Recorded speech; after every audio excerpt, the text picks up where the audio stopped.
here. I know you've come a long distance, and to the ranking member, Senator Hawley, for being here as well on a day when many of us are flying back. I got off a plane about, I think, less than an hour ago, so forgive me for being a little bit late. I know many of you have flown in as well, and thank you to all of our audience, and many are outside the hearing room.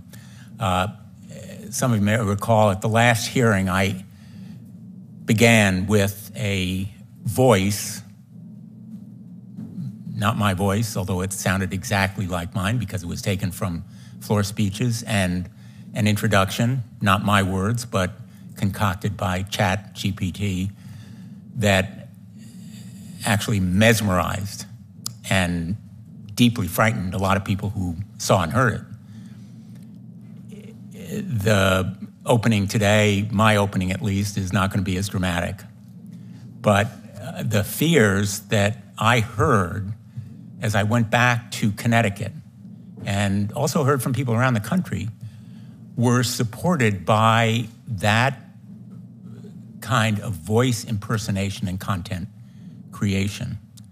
And what I have heard again and again and again, and the word that has been used so repeatedly, is scary.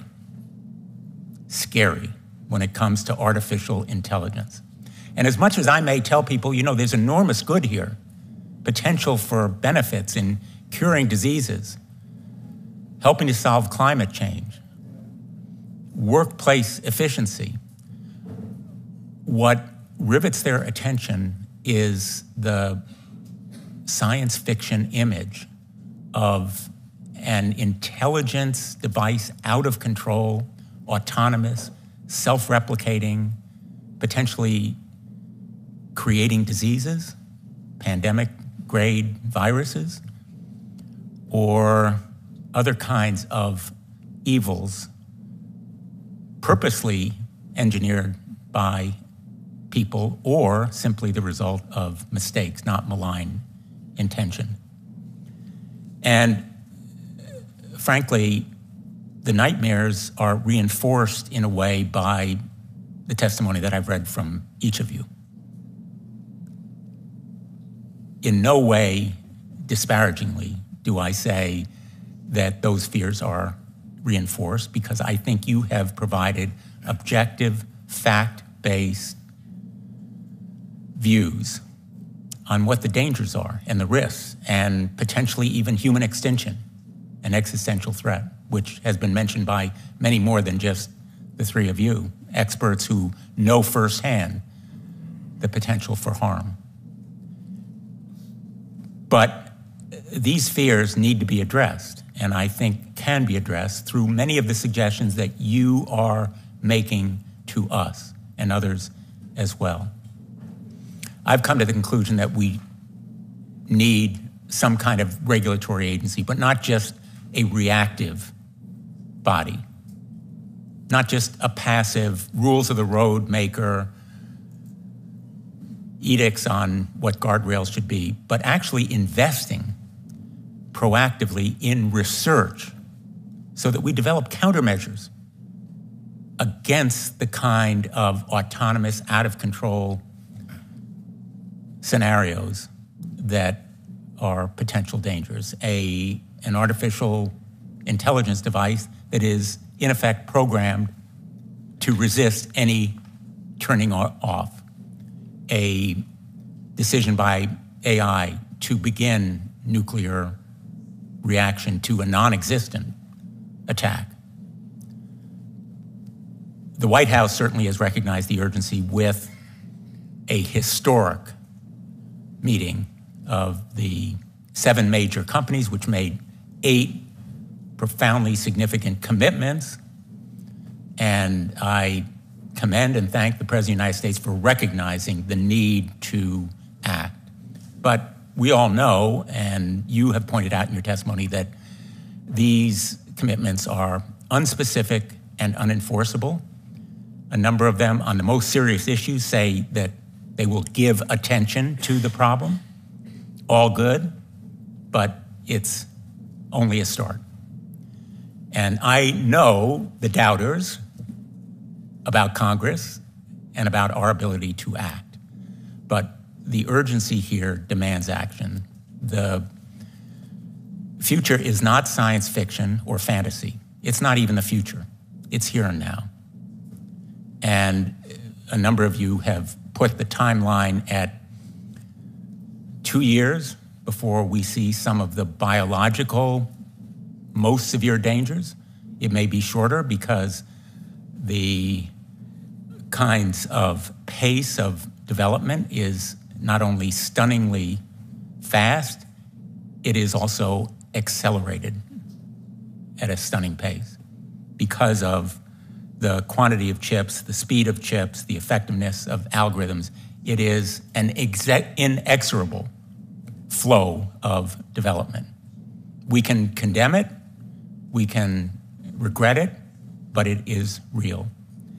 And the White House's principles actually align with a lot of what we have said among us in Congress and notably in the last hearing that we held. We're here now because AI is already having a significant impact on our economy, safety, and democracy. The dangers are not just extinction, but loss of jobs, one of potentially the worst nightmares that we have. Each day, these issues are more common, more serious, and more difficult to solve. And we can't repeat the mistakes that we made on social media, which was to delay and disregard the dangers. So the goal for this hearing is to lay the ground for legislation, to go from general principles to specific recommendations, to use this hearing to write real laws, enforceable laws. In our past two hearings, we heard from panelists that Section 230, the legal shield that protects social media, should not apply to AI. Based on that feedback, Senator Hawley and I introduced the No Section 230 Immunity for AI Act.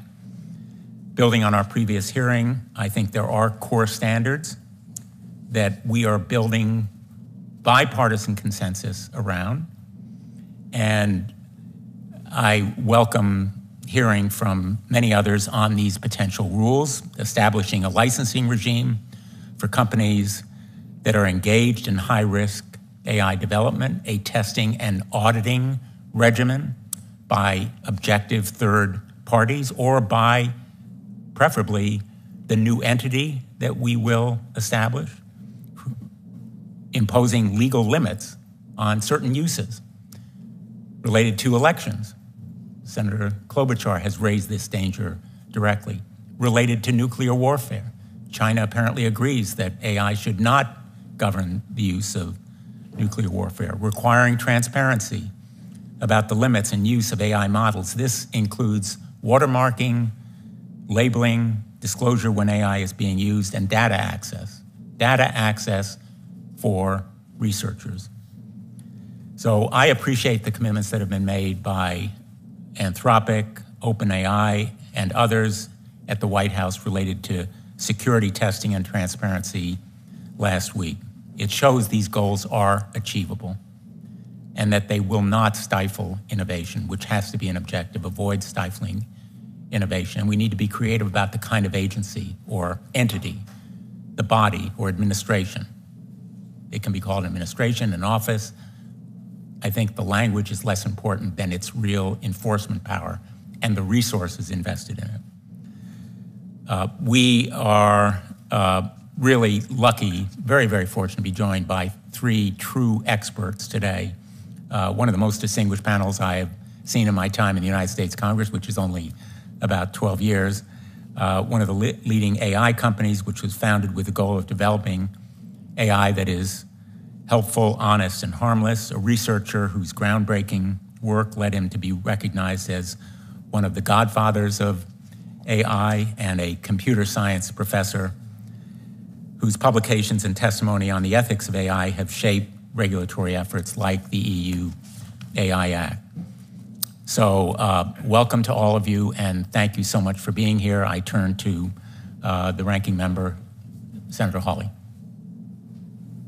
Thank you very much, Mr. Chairman. Thanks to all of our witnesses for being here. I want to start by thanking the chairman, Senator Blumenthal, for his terrific work on these hearings. It's been a privilege to get to work with him. These have been incredibly substantive hearings. I'm really looking forward to hearing from each of you today. I want to thank his staff for their terrific work. It takes a lot of effort to put together hearings of these substance. And I want to thank Senator Blumenthal for being willing to do something about this problem. As he alluded to a moment ago, he and I, a few weeks ago, introduced the first bipartisan bill to put safeguards around AI development, the first bill to be introduced in the United States Senate, which will protect the right of Americans to vindicate their privacy, their personal safety, and their interests in court against any company that would develop or deploy AI. This is an absolutely critical foundational right. You can give Americans paper rights, parchment rights, as our founder said, all you want. If they can't get into court to enforce them, they don't mean anything. And so I think it's significant that our first bipartisan effort is to guarantee that every American will have the right to vindicate their rights, their interests, their privacy, their data protection, their kids' safety in court. And I look forward to more to come with Senator Blumenthal and with other members who I know are interested in this. I think that for my part, I have expressed my own sense of what our priorities ought to be when it comes to legislation. It's very simple: workers, kids, consumers, and national security. As AI develops, we've got to make sure that we have safeguards in place that will ensure this new technology is actually good for the American people. I'm confident it'll be good for the companies. I have no doubt about that. The biggest companies in the world who currently make money hand over fist in this country and benefit from our laws, I know they'll be great. Google, Microsoft, Meta, many of whom have invested in the companies we're going to talk to today, and we'll get into that a little bit more in just a minute. But I'm confident they're going to do great. What I'm less confident of is that the American people are going to do all right. So I'm less interested in the corporation's profitability. In fact, I'm not interested in that at all. I'm interested in protecting the rights of American workers and American families and American consumers against these massive companies that threaten to become a total law unto themselves. Imagine, you want to talk about a dystopia? Imagine a world in which AI is controlled by one or two or three corporations that are basically governments unto themselves, and then the United States government and foreign entities. Talk about a massive accretion of power from the people to the powerful. That is the true nightmare. And for my money, that is what this body has got to prevent. We want to see technology developed in a way that actually benefits the people, the workers, the kids, and the families of this country. And I think the real question before Congress is, will Congress actually do anything? Senator Blumenthal, I think, put his finger on it precisely. I mean, look at what this Congress did or did not do with regard to these very same companies, these same behemoth companies when it came to social media. It's all the same players, let's be honest. We're talking about the same people in AI as we were in social media. It's Google, again. It's Microsoft. It's Meta. It's all the same people. And what I notice is, in my short time in the Senate, there's a lot of talk about doing something about big tech and absolutely zero movement to actually put meaningful legislation on the floor of the United States Senate and do something about it. So I think the real question is, will the Senate actually act? Will the leadership in both parties, will it actually be willing to act? We've had a lot of talk, but now is the time for action. And I think if the urgency of the new generative AI technology does not make that clear to folks, then you'll never be convinced. And to me, that really defines the urgent needs of this moment. Thank you, Mr. Chairman. I'm going to turn to Senator Klobuchar in case she has some remarks. So. Thank you. A woman of action, I hope, Senator Hawley. Definitely a woman of action and someone who has invested a lot of time. Yes. Well, I just want to thank both of you for doing this. I mostly just want to hear from the witnesses. I do agree with both Senator Blumenthal and Senator Hawley. This is the moment. And the fact that this has been bipartisan so far in the work that Senator Schumer, Senator Young, are doing, the work that is going on in this subcommittee with the two of you, and the work Senator Hawley and I are also engaged in on some of the other issues related to this. I actually think that if we don't act soon, we could decay into not just partisanship, but in action. And the point that Senator Hawley just made is right. We didn't get ahead of, the Congress didn't get ahead of with Section 230 and the like, and some of the things that were done for maybe good reasons at the time, and then didn't do anything. And now you've got kids getting addicted to fentanyl, and you've got that they get online, you've got privacy issues, you've got kids being exposed to content they shouldn't see, you've got small businesses that have been pushed down search engines and the like. And I still think we can fix some of that, but this is certainly a moment to engage. And I'm actually really excited about what we can get done, the potential for good here, but what we can do to put in guardrails and have an American way of putting things in place and not just defer to the rest of the world, which is what's starting to happen on some of the other topics I raised. So I'm particularly interested, which is not as much our focus today, on the election side and democracy, and making sure that we do not have these ads that aren't the real people. I don't care what political party people are with, that we give voters the information they need to make a decision, and that we are able to protect our democracy. And there's some good work being done on that front. So thank you. Let me introduce the witnesses and seize this moment to let you have the floor. We're going to be joined by Dario Amodei, who is the CEO of Anthropic, an AI safety and research company. It's a public benefit corporation dedicated to building steerable AI systems that people can rely on and generating research about the opportunities and risks of AI. Anthropic's AI assistant, Claude, is based on its research into training helpful, honest, and harmless AI systems. Yoshua Bengio is a worldwide recognized leading expert in artificial intelligence. He is known for his conceptual and engineering breakthroughs in artificial neural networks and deep learning. He pioneered many of the discoveries and advances that have led us to this point today. And he's a full professor in the Department of Computer Science and Operations Research at the University of Montreal, and the founder and scientific director of MILA, Quebec Artificial Intelligence Institute, one of the largest academic institutes in deep learning and one of the 3 federally funded centers of excellence in AI research and innovation in Canada. With apologies, I'm not going to repeat all the awards and recognitions that you've received, because it would probably take the rest of the afternoon. We're also honored to be joined by Stuart Russell. He received his BA with first-class honors in physics from Oxford University in 1982 and his PhD in computer science from Stanford, 1986. He then joined the faculty of the University of California at Berkeley, where he was professor and formerly chair of electrical engineering and computer sciences, and the holder of the Smith Zeta Chair in Engineering, director of the Center for Human-Compatible AI, and director of the Kavli Center for Ethics, Science, and the Public. He's also served as an adjunct professor of neurological surgery at UC San Francisco. Again, many honors and recognitions all of you have received. In accordance with the custom of our committee, I'm going to ask you to stand and take an oath. You solemnly swear that the testimony you're about to give is the truth, the whole truth, and nothing but the truth, so help you God. Thank you.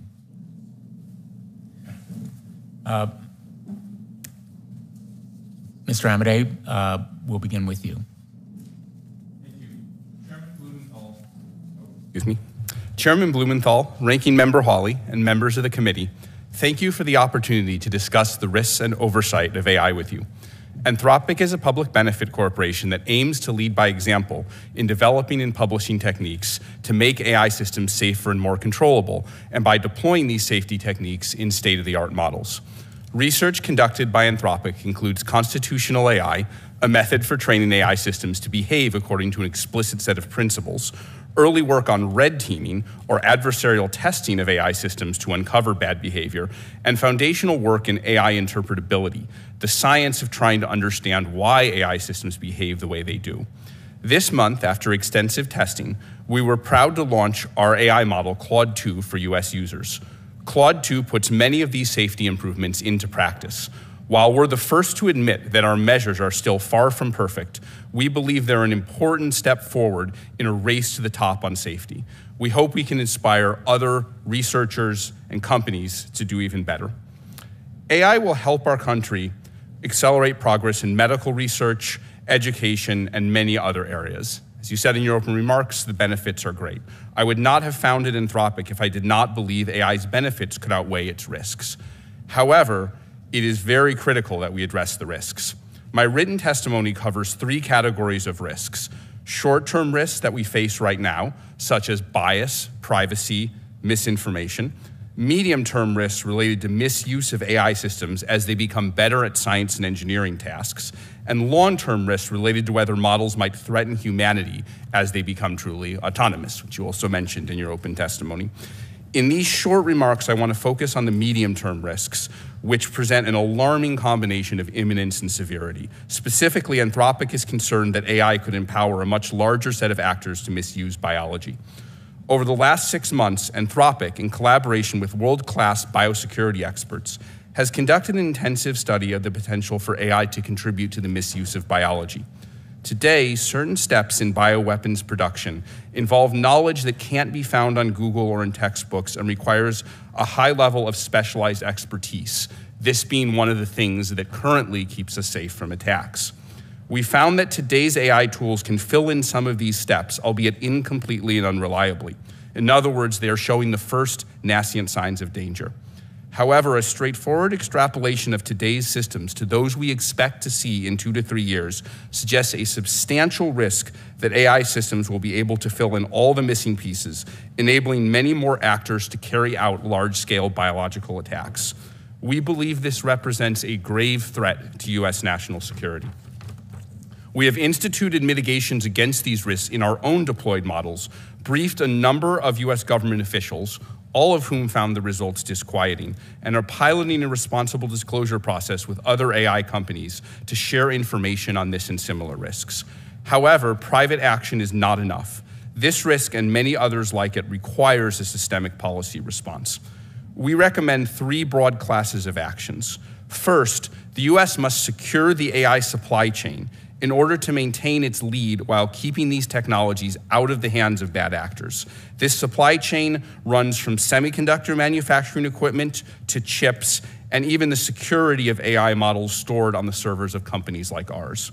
Second, we recommend a testing and auditing regime for new and more powerful models. Similar to cars or airplanes, AI models of the near future will be powerful machines that possess great utility, but can be lethal if designed incorrectly or misused.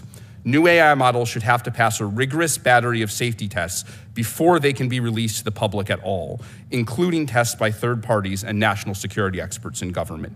Third, we should recognize that the science of testing and auditing for AI systems is in its infancy. It is not currently easy to detect all the bad behaviors an AI system is capable of without first broadly deploying it to users, which is what creates the risk. Thus, it is important to fund both measurement and research on measurement to ensure a testing and auditing regime is actually effective. Funding NIST and the National AI Research Resource are 2 examples of ways to ensure America leads here. The 3 directions above are synergistic. Responsible supply chain policies help give America enough breathing room to impose rigorous standards on our own companies without ceding our national lead to adversaries. And funding measurement, in turn, makes these rigorous standards meaningful. The balance between mitigating AI's risks and maximizing its benefits will be a difficult one, but I'm confident that our country can rise to the challenge. Thank you. Thank you very much. Why don't we go to Mr. Bengio? Chairman Blumenthal, Ranking Member Hawley, members of the Judiciary Committee, thank you for the invitation to speak today. The capabilities of AI systems have steadily increased over the last 2 decades, thanks to advances in deep learning that I and others introduced. While this revolution has the potential to enable tremendous progress and innovation, it also entails a wide range of risks, from immediate ones like discrimination to growing ones like disinformation, and even more concerning ones in the future like loss of control of superhuman AIs. Recently, I and many others have been surprised by the giant leap realized by systems like ChatGPT, to the point where it becomes difficult to discern whether one is interacting with another human or a machine. These advancements have led many top AI researchers, including myself, to revise our estimates of when human-level intelligence could be achieved. Previously thought to be decades or even centuries away, we now believe it could be within a few years or decades. The shorter time frame, say 5 years, is really worrisome because we'll need more time to effectively mitigate the potentially significant threats to democracy, national security, and our collective future. As Sam Altman said here, if this technology goes wrong, it could go terribly wrong. These severe risks could arise either intentionally, because of malicious actors using AI systems to achieve harmful goals, or unintentionally, if an AI system develops strategies that are misaligned with our values and norms. I would like to emphasize 4 factors that governments can focus on in their regulatory efforts to mitigate all AI harms and risks. First, access. Limiting who has access to powerful AI systems, structuring the proper protocols, duties, oversight, and incentives for them to act safely. Second, alignment. Ensuring that AI systems will act as intended in agreement with our values and norms. Third, raw intellectual power, which depends on the level of sophistication of the algorithms and the scale of computing resources and of data sets. And fourth, scope of actions, the potential for harm an AI system can affect indirectly, for example, through human actions, or directly, for example, through the internet. So looking at risks through the lens of each of these 4 factors, access, alignment, intellectual power, and scope of actions, is critical to designing appropriate government interventions. I firmly believe that urgent efforts, preferably in the coming months, are required in the following 3 areas. First, the coordination of highly agile national and international regulatory frameworks and liability incentives that bolster safety. This would require licenses for people and organizations with standardized duties to evaluate and mitigate potential harm, allow independent audits, and restrict AI systems with unacceptable levels of risk. Second, because the current methodologies are not demonstrably safe, significantly accelerate global research endeavors focused on AI safety, enabling the informed creation of essential regulations, protocols, safe AI methodologies, and governance structures. And third, research on countermeasures to protect society from potential rogue AIs, because no regulation is going to be perfect. This research in AI and international security should be conducted with several highly secure and decentralized labs operating under multilateral oversight to mitigate an AI arms race. Given the significant potential for detrimental consequences, we must therefore allocate substantial additional resources to safeguard our future, at least as much as we are collectively, globally investing in increasing the capabilities of AI. I believe we have a moral responsibility to mobilize our greatest minds and make major investments in a bold and internationally coordinated effort to fully reap the economic and social benefits of AI while protecting society and our shared future against its potential perils. Thank you for your attention to this pressing matter. I look forward to your questions. Thank you very much, Professor. Professor Russell. Thank you, Chair Blumenthal and Ranking Member Hawley, and members of the subcommittee for the invitation to speak today and for your excellent work on this vital issue. AI, as we all know, is the study of how to make machines intelligent. Its stated goal is general-purpose artificial intelligence, sometimes called AGI or artificial general intelligence, machines that match or exceed human capabilities in every relevant dimension. The last 80 years have seen a lot of progress towards that goal. For most of that time, we created systems whose internal operations we understood, drawing on centuries of work in mathematics, statistics, philosophy, and operations research. Over the last decade, that has changed. Beginning with vision and speech recognition, and now with language, the dominant approach has been end-to-end training of circuits with billions or trillions of adjustable parameters.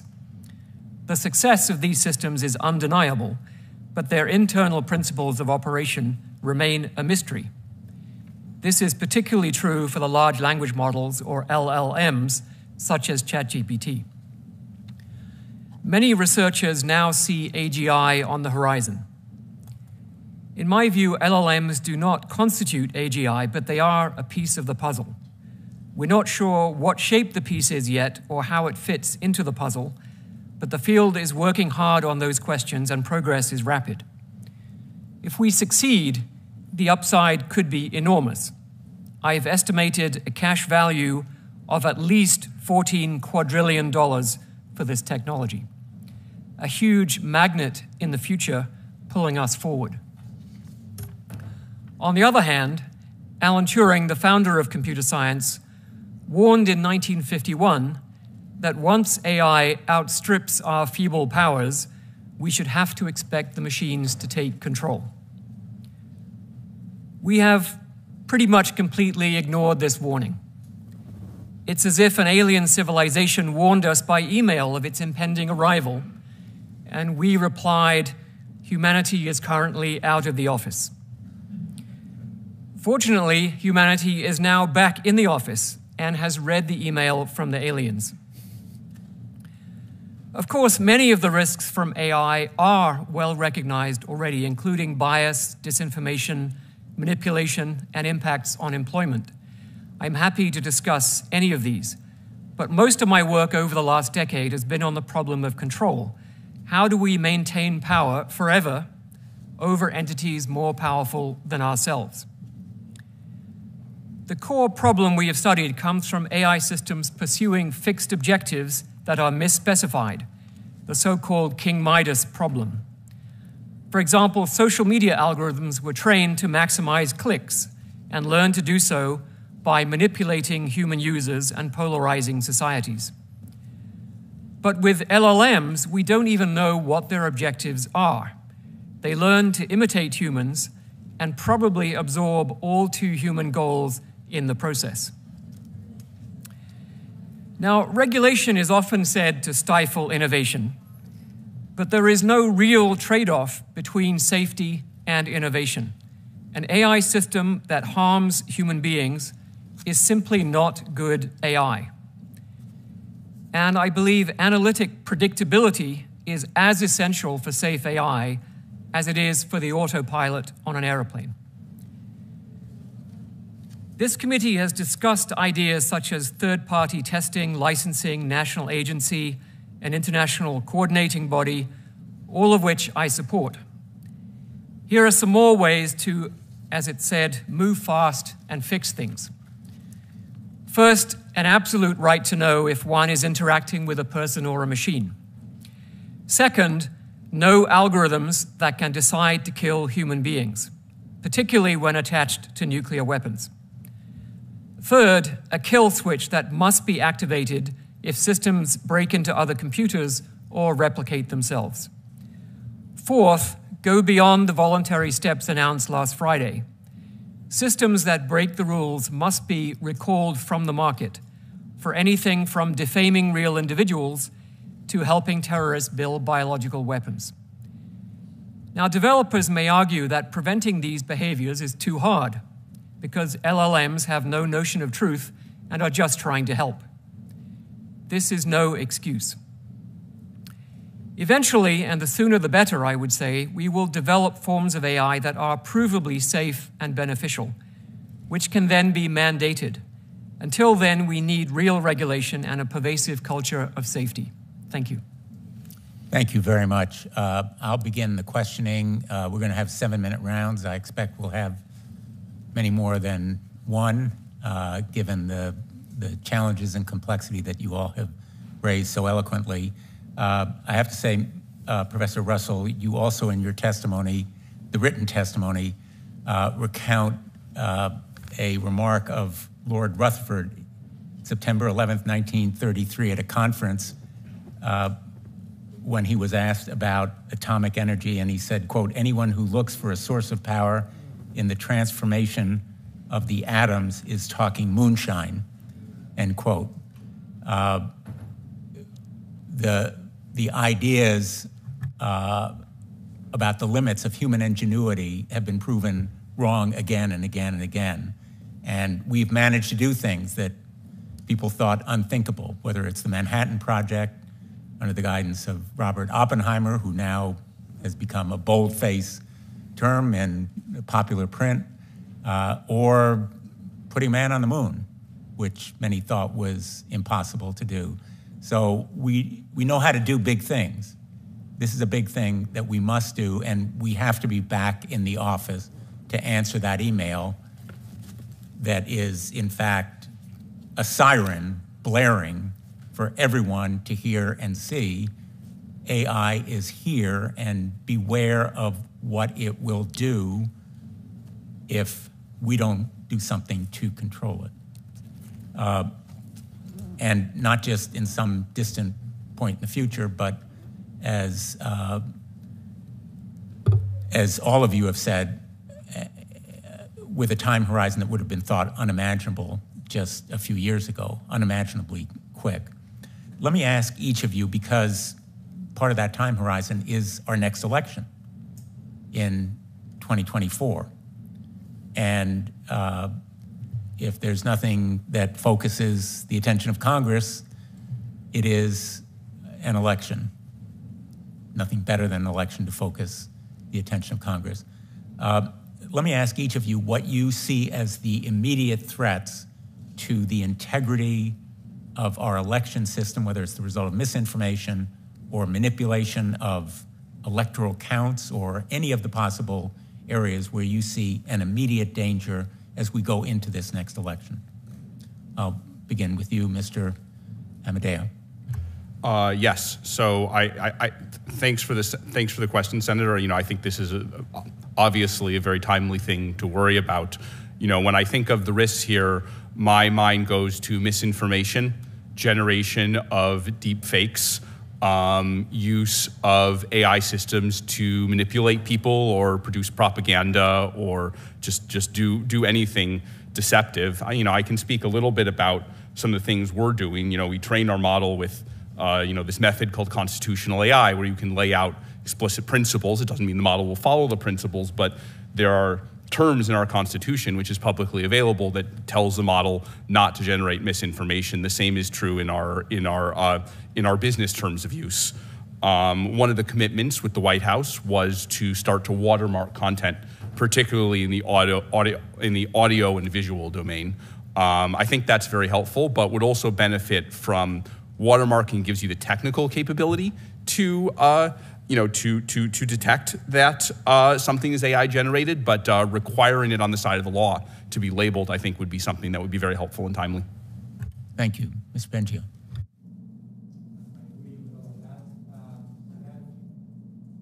I agree with all of that. I will add a few things.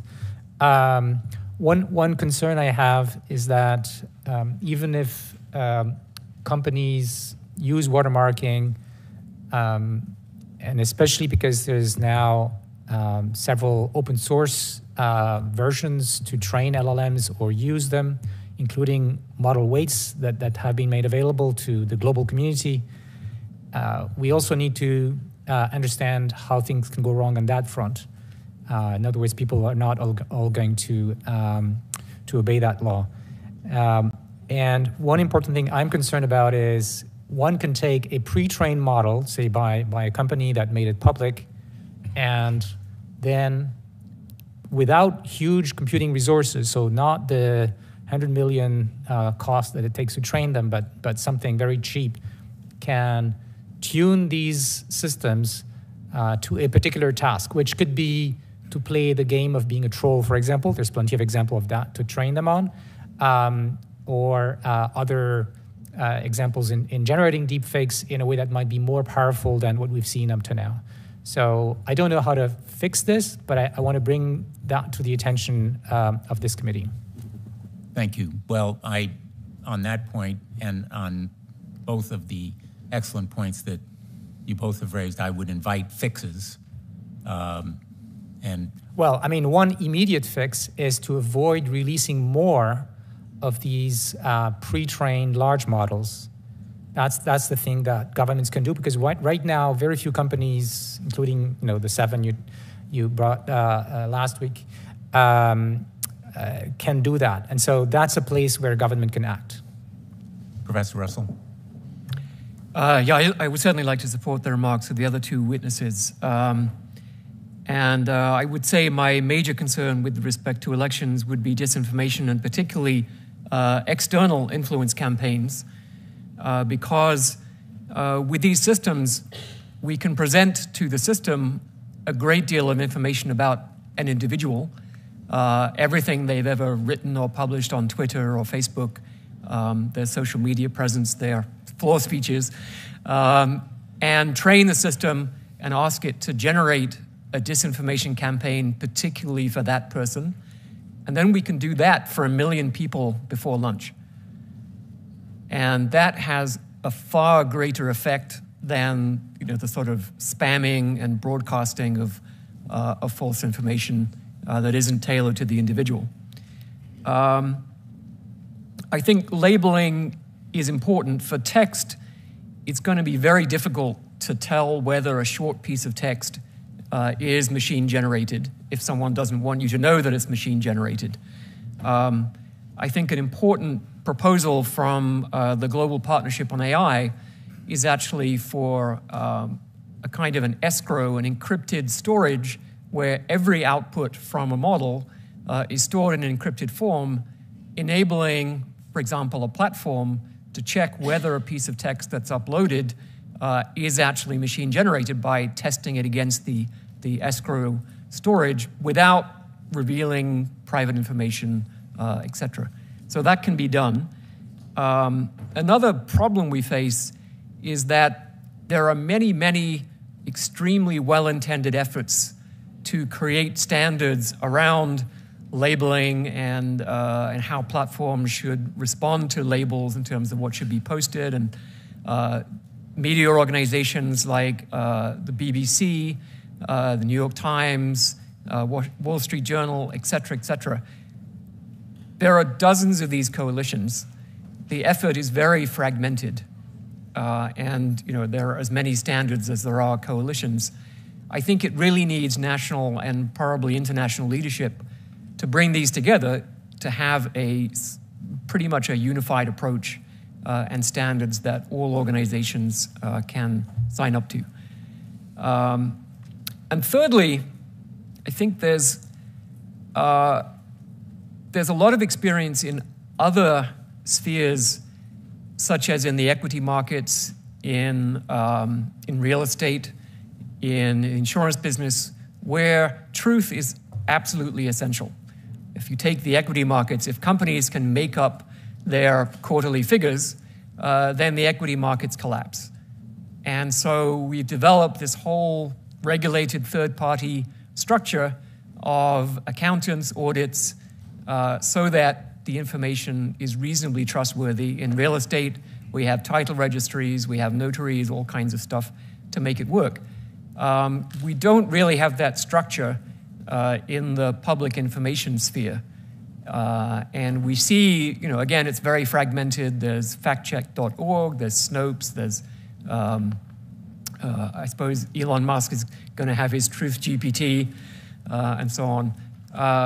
Again, this is something that I think governments can help in terms of licensing and standards for how those organizations should function. And again, what platforms do with the information that the third-party institutions supply to enable users to have access to high-quality information streams. So I think there's quite a lot we can do, but it's pretty urgent.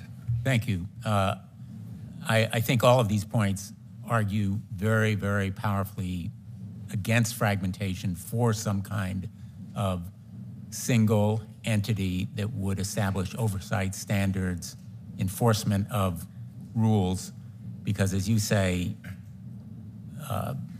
malign actors can not only eliminate quarterly reporting, they can also make up numbers for corporations that can disastrously impact the stock of the corporation. If I just might add one point, we're absolutely not talking about a ministry of truth. In some sense, it's similar to what happens in the courts. The courts have standards for finding out what the truth is, but they don't say what the truth is. And that's what we need. But protecting our election system has to be a priority. I think all of you are very, very emphatically and cogently making that point. Professor Bengio. Yeah, I would like to add one suggestion, which may sound drastic, but isn't if you look at other fields like banking. In order to reduce the chances that AI systems will massively influence voters through social media, one thing that should have been done a long time ago is that social media accounts should be restricted to actual human beings that have identified themselves, ideally in person, right? Right now, social media companies are spending a lot of money to figure out whether an account is legitimate or not. They will not, by themselves, force these kinds of regulations because it's going to create friction to recruit more users. But if the government says everyone needs to do it, they'll be happy. Well, I'm not them, but that's what I would if I were them. Thank you. Senator Hawley. Let's start, if we could, by talking about who controls this technology currently and who's developing it. Mr. Amodei, if I could just start with you, just help me understand some of the structure of your company, of Anthropic. Google owns a significant stake in your company, doesn't it? Yes, Google was an investor in Anthropic. They don't control any board seats, but yes, Google is an investor in Anthropic. Give us a sense of what are we talking about? What kind of stake are we talking about? I don't remember exactly. Couldn't give it to you exactly. I suspect it's low double digits, but would need to follow up on this. Well, the press has reported it at $300 million, an investment with at least a 10% stake in the company. Does that sound broadly correct? That sounds broadly correct. That's a pretty big stake. Let's talk about OpenAI, where you used to work, right? Yes. OpenAI, it's been reported, has a very significant chunk of funding that comes from another massive technology company, Microsoft. It's been reported in the press that this was one of the reasons that you left the company. You were concerned about this. I'll let you can speak to that if you want to. I don't want to put words in your mouth. But the stake that I believe Microsoft is reported to have in OpenAI approaches 49%. So it's not controlling, but it's awfully, awfully close. Tell me this, when the Google's stake in your company occurred, the Financial Times broke the story on this, but reported that the transaction wasn't publicized when it actually happened. Why was that? Do you know? I couldn't speak to the decisions made by Google here. I do want to make one point, which is our relationship with Google at the present time. It's primarily focused on hardware. So in order to train these models, you need to purchase chips. And this investment came with a commitment to spend on the cloud. And our relationship with Google has been primarily focused on hardware, hasn't primarily been commercial or involved with governance. So there's no plans to integrate your Claude, your equivalent of ChatGPT. There's no plans to integrate that with Google Search, for example? That's not occurring at the present time. Well, I know it's not occurring, but are there plans to do it, I guess is my is my question. I mean, I can't speak to what, I can't speak to what the possibilities are for the future, but that's not something that's occurring at the present. Don't you think that that would be frightening? I mean, just to come back to something Professor Russell said a moment ago, he talked about the ability in the election context of AI to fed in the information from, let's say, one political figure, everything about that person, the ability to come up with a very convincing misinformation campaign. Now, imagine if that technology also, if the same large language model, for example, also had the information, the voter files, millions of voters, and knew exactly what would capture those voters' attention, what would hold it, what arguments they found most persuasive, the ability to weaponize misinformation and to target it toward particular voters would be exceptionally powerful, right? Now, search is all about getting and keeping users' attention. That's how Google makes money. I'm just imagining your technology, a generative AI, aligned and integrated and folded into search, the power that that would give Google to get users' attention, keep their attention, push information to them would be extraordinary, wouldn't it? Yes, so I mean, I think, Senator, I think these are very important issues, and I want to raise a few points on here. One is some of the things I said in response to Senator Blumenthal's questioning, which is, on misinformation. So we put terms in Claude's Constitution that tell it not to generate misinformation or political bias in any direction. I, again, want to emphasize over and over again that these methods are not yet perfect, and the science of producing this is not exact yet, but this is something we work on. I think you're also getting at some important privacy issues here about personal information, and this is an area where also in our Constitution we discourage our models from producing personal information. We train on publicly available information. So it's very core to our mission to produce models that at least try not to have these problems. Well, you say that you tell the model not to produce misinformation. I'm not sure exactly what that means, but do you tell it not to help massive companies make a profit? This would be Google's interest, right, above all profits. The whole reason they want to get users' attention and then keep users' attention and keep us searching and scrolling is so that they can push products to us and make lots and lots of money, which they do. It seems to me that your technology melded with theirs could make them an enormous sum of money. That would be great for them. Would it be so good for the American consumer? Again, I can't speak to decisions made by a different company like Google, but we are doing the best we can to make our systems ethical. When in terms of how do we tell our model not to do things, there's a training process where we train the model in a loop to tell it for some given output, is your response in line with these principles? And over the last 6 months since we've developed this method of constitutional AI, we've gotten better and better at getting the model to be in line with what the Constitution says. Again, I would still say it's not perfect, but we very much focus on the safety of the model so that it doesn't do the things that you're concerned about, Senator. Well, listen, I think this has surfaced an important point, and I just want to underscore this because I think it's important. All this, I appreciate that you want your models to be ethical and so forth. That's great, but I would just suggest that is in the eye of the beholder, and the talk of what is ethical or what is appropriate is going to really vary significantly, determined by or depending on who controls the technology. So I'm sure that Google or Microsoft, using these generative models, linking it up with their ad-based models, would say, oh, it's perfectly ethical for us to try and get the attention of as many consumers as possible by any means possible and to hold it as long as possible. And they would say, there's no problem with that. That's not misinformation, that's business. Now, would that be good for American consumers? I doubt it.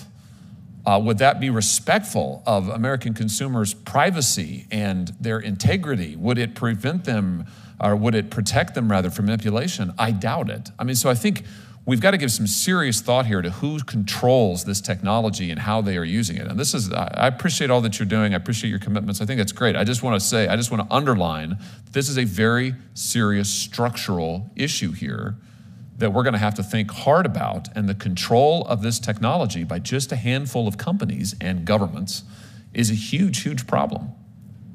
Hopefully we can come back to this. Thanks, Mr. Chairman. Thanks, Senator Hawley. Senator Klobuchar. Thank you very much.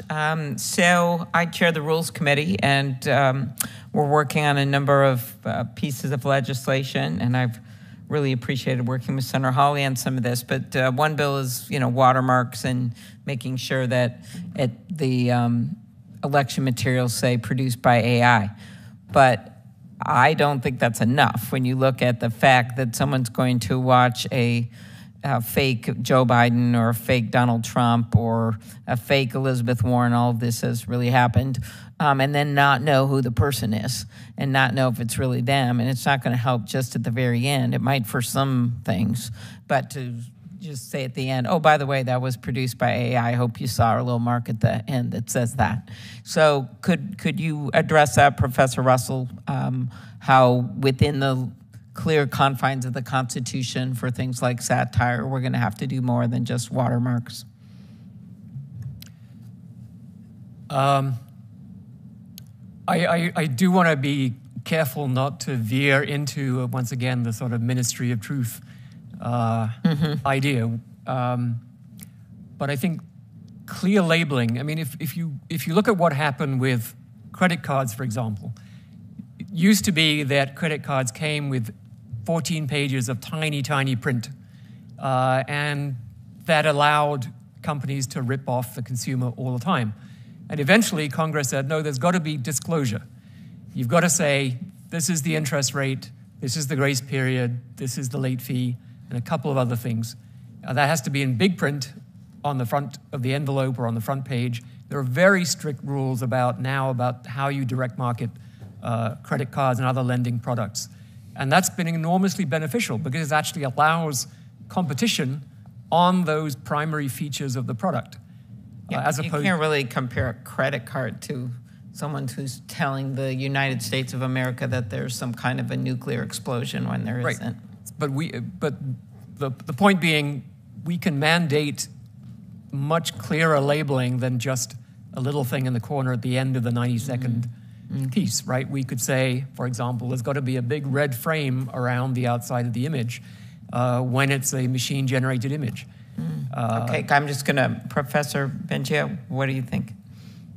Well, my view on this is we should be very careful with any kind of use of AI for political purposes, political advertising, whether it's done officially through some agency that does advertising or in a more direct way. But it might not be actual advertising. It's just put out for circulation. That's always what we confronted because the Federal Election Commission, while deadlocking on this, has asked for authority, including the Republican-appointed members, to do more. But go ahead.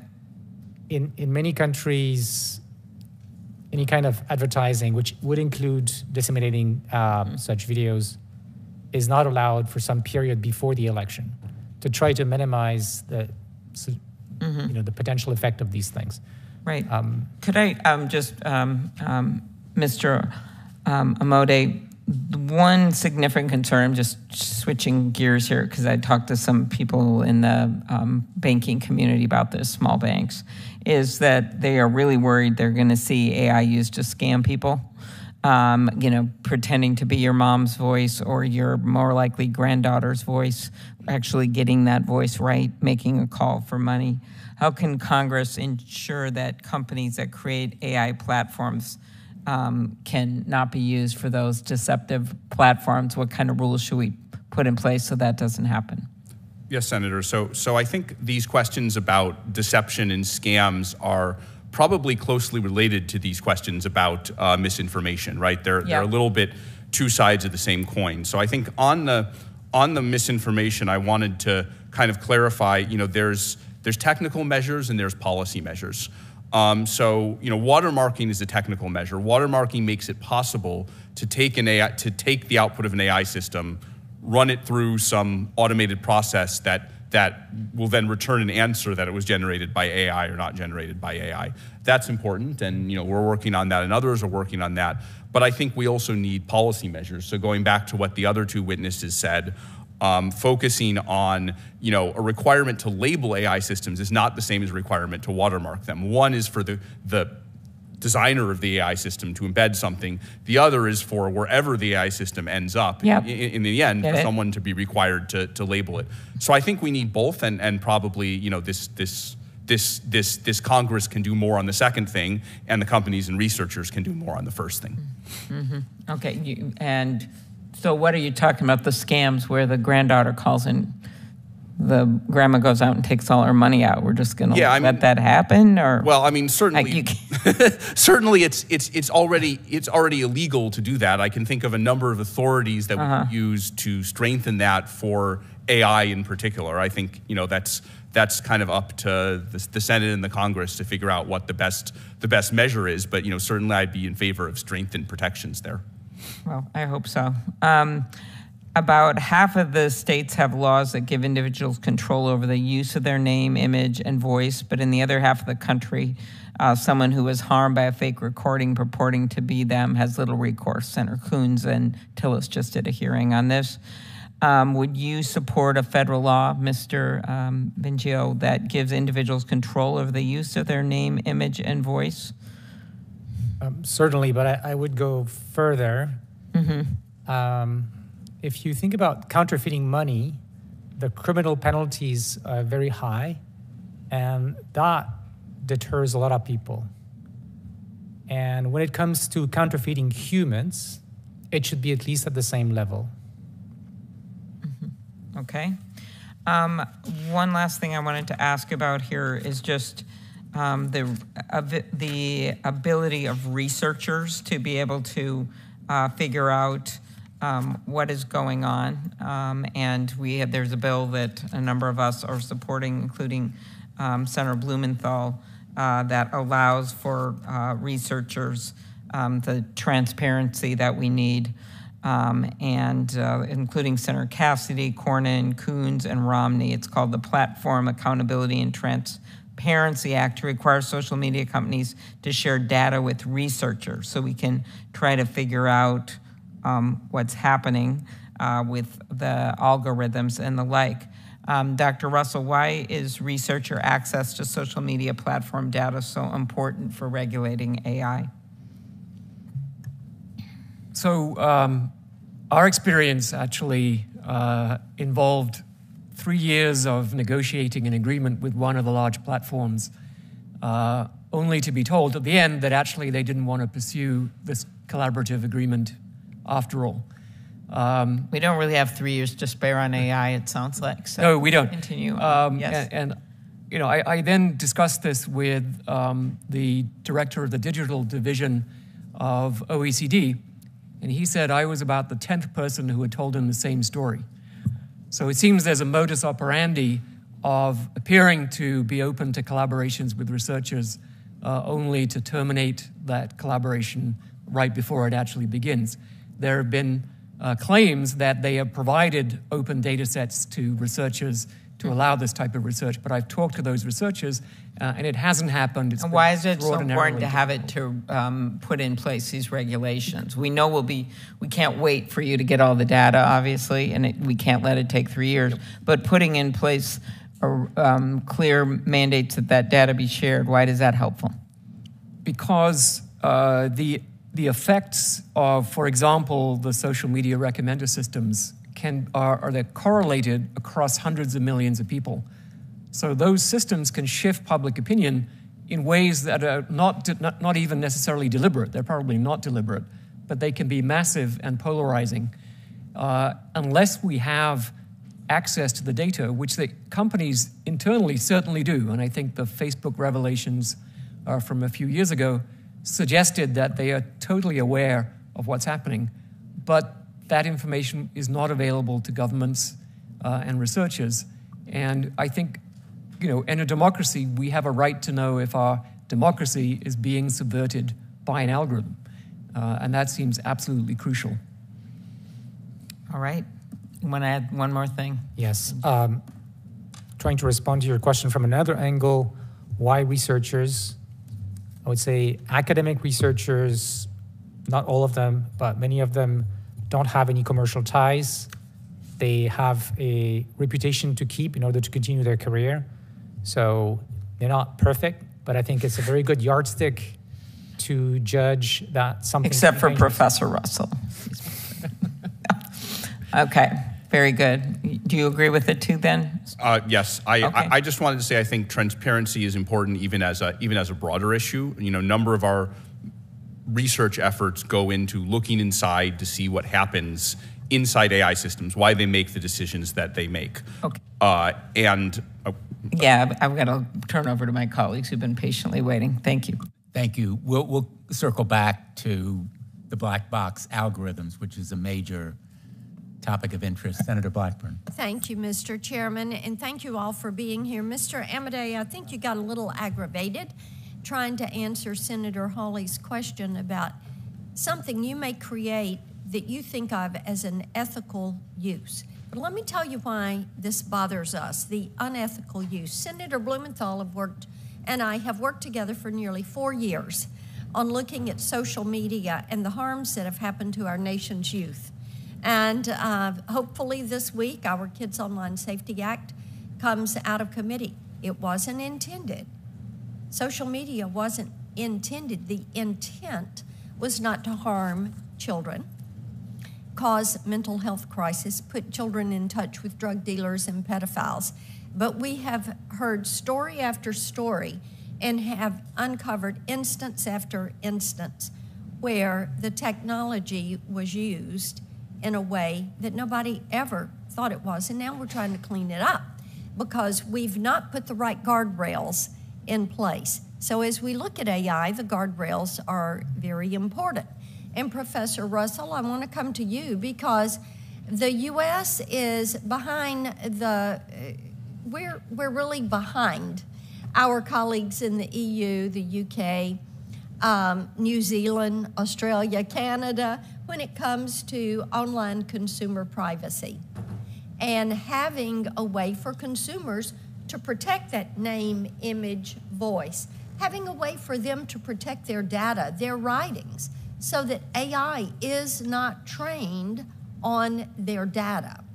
So talk for just a minute about how we keep our position as a global leader in generative AI and at the same time protect consumer privacy. Would a federal privacy standard help? What are your recommendations there?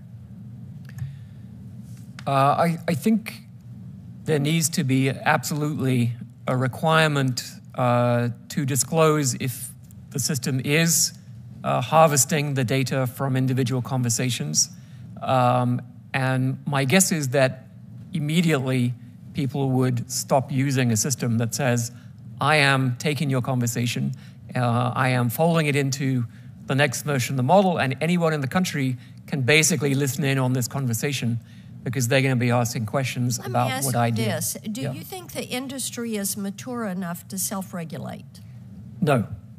Not. So therefore, it is going to be necessary for us to mandate a structure?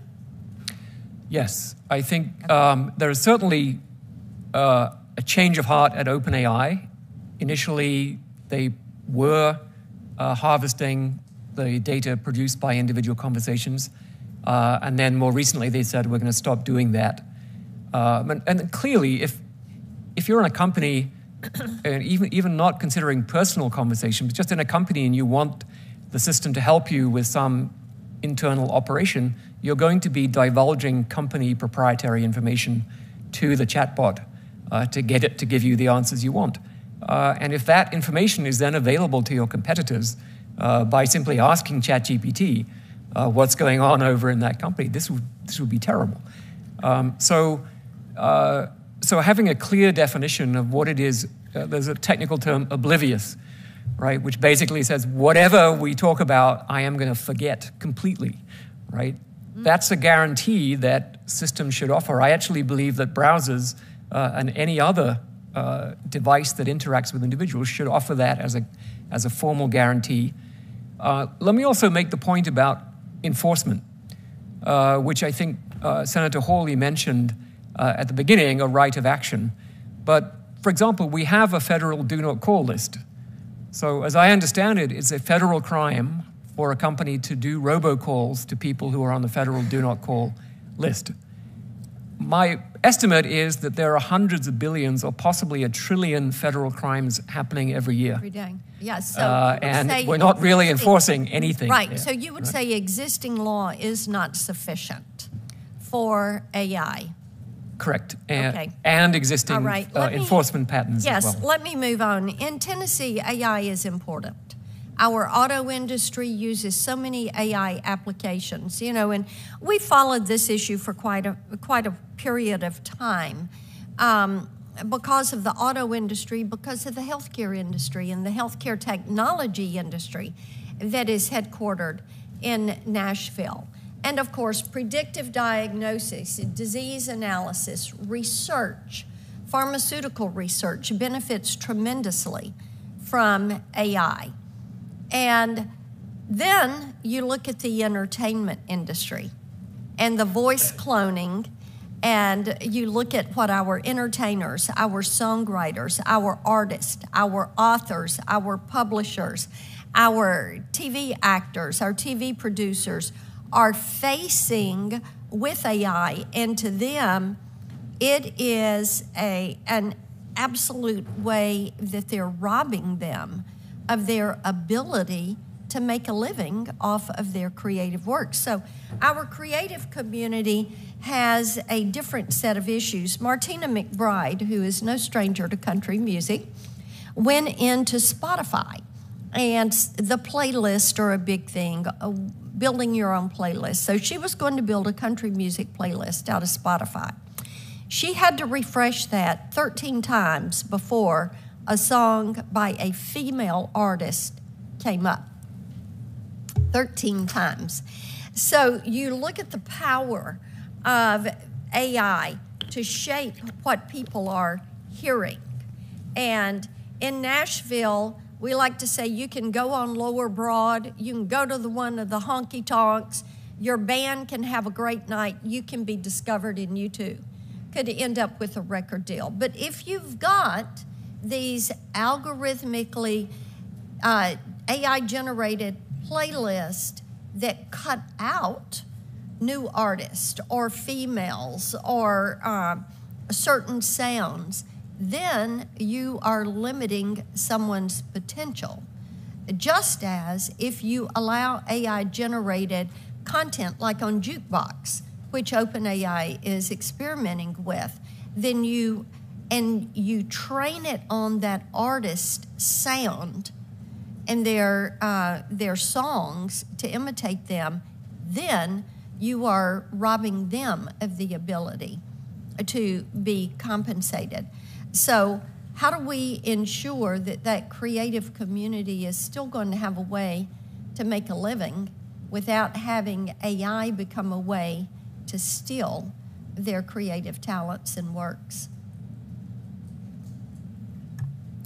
I think this is a very important issue. I think it also applies to book authors, some of whom are suing OpenAI. And I believe, I'm not really an expert on copyright at all, but some of my colleagues are, like Pam Samuelson, for example, and I think she would be a great witness for a future hearing. And I think the view is that the law, as it's written, simply wasn't ready for this kind of thing to be possible. So if by accident the system produces a song that has the same melody, then it's going to fall under existing law that you're basically plagiarizing, and there have been cases of human plagiarism that have succeeded. We've explored the fair use issue in this committee, and we'll continue to do so. And my time has expired. Thank you, Mr. Chairman. Thanks, Senator Blackburn. We'll begin a second round of questions, and I want to begin with one of the points that Senator Blackburn was making about private rights of action, which I think Senator Hawley and I have discussed incorporating in legislation. In many instances, let's be very blunt, agencies become captive of the industries they're supposed to regulate. And this one is too important to allow it to become captive. And one very good check on the captivity of federal entities, agencies, or offices is, in fact, private rights of action. So I would hope that you would endorse that idea. I recognize you're not lawyers, you're not in the business of litigating, but I'm hoping that you would support that idea. I see nodding heads for the record. Let me turn to also to recap the very important comments that you all have made about elections, to take action against deep fakes, against impersonation, whether it's by labeling or watermarks, some kind of disclosure without censorship. We don't want a ministry of truth. We want to preserve civil rights and liberties. The free speech rights are fundamental to our democracy. But the kinds of manipulation that can take place in an election, including interfering with vote counts, misdirection to election officials about what's happening, presents a very dangerous specter. Superhuman AI. Superhuman AI. I think all of you agree we're not decades away, we're perhaps just a couple of years away. And you describe it, well, all of you do, in terms of the biologic effects, the development of viruses, pandemics, toxic chemicals. But superhuman AI evokes for me artificial intelligence that could, on its own, develop a pandemic virus. On its own, decide Joe Biden shouldn't be our next president. On its own, decide that the water supply of Washington, D.C. should be contaminated with some kind of chemical, and have the knowledge to do it through public utility systems. And I think that argues for the urgency, and these are not sort of science fiction anymore. You describe them in your testimony. Others have done it as well. So I think your warning to us has really graphic content, and it ought to give us impetus with that kind of urgency to develop an entity that can not only establish standards and rules, but also research on countermeasures that detect those misdirections, whether they're the result of malign actors or mistakes by AI or malign operation of AI itself. Do you think those countermeasures are within our reach as human beings, and is that a function for an entity like this one to develop? Yes, I mean, I think this is one of the core things that, whether it's the bio risks from models that, I've kind of stated in testimony, are likely to come in 2 to 3 years, or the risks from truly autonomous models, which I think are more than that, but might not be a whole lot more than that. I think this idea of being able to even measure that the risk is there is really the critical thing. If we can't measure, then we can put in place all of these regulatory apparatus, but it'll all be a rubber stamp. And so, funding for the measurement apparatus and the enforcement apparatus working in concert is really going to be central here. I mean, our suggestion was NIST and the National AI Research Cloud, which can help kind of allow a wider range of researchers to study these risks and develop countermeasures. So I think that that seems like a very important measure. I'm worried about our ability to do this in time, but we have to try, and we have to put in all the effort that we can. Mr. Bengio? Yes, I completely agree. About the timeline, there's a lot of uncertainty. So as I wrote in my testimony, it could be a few years, but it could also be a couple of decades, because research is impossible to predict. But if we follow the trend, it's very concerning. And regulation, liability, they will help a lot. My calculations is, we could reduce the probability of a rogue AI showing up by maybe a factor of 100 if we do the right things in terms of regulation. So it's really worth it. But it's not going to bring those risks to zero, and especially for bad actors that don't follow the rules anyways. So we need that investment in countermeasures, and AI is going to help us with that, but we have to do it carefully so that we don't create the problem that we're trying to solve in the first place.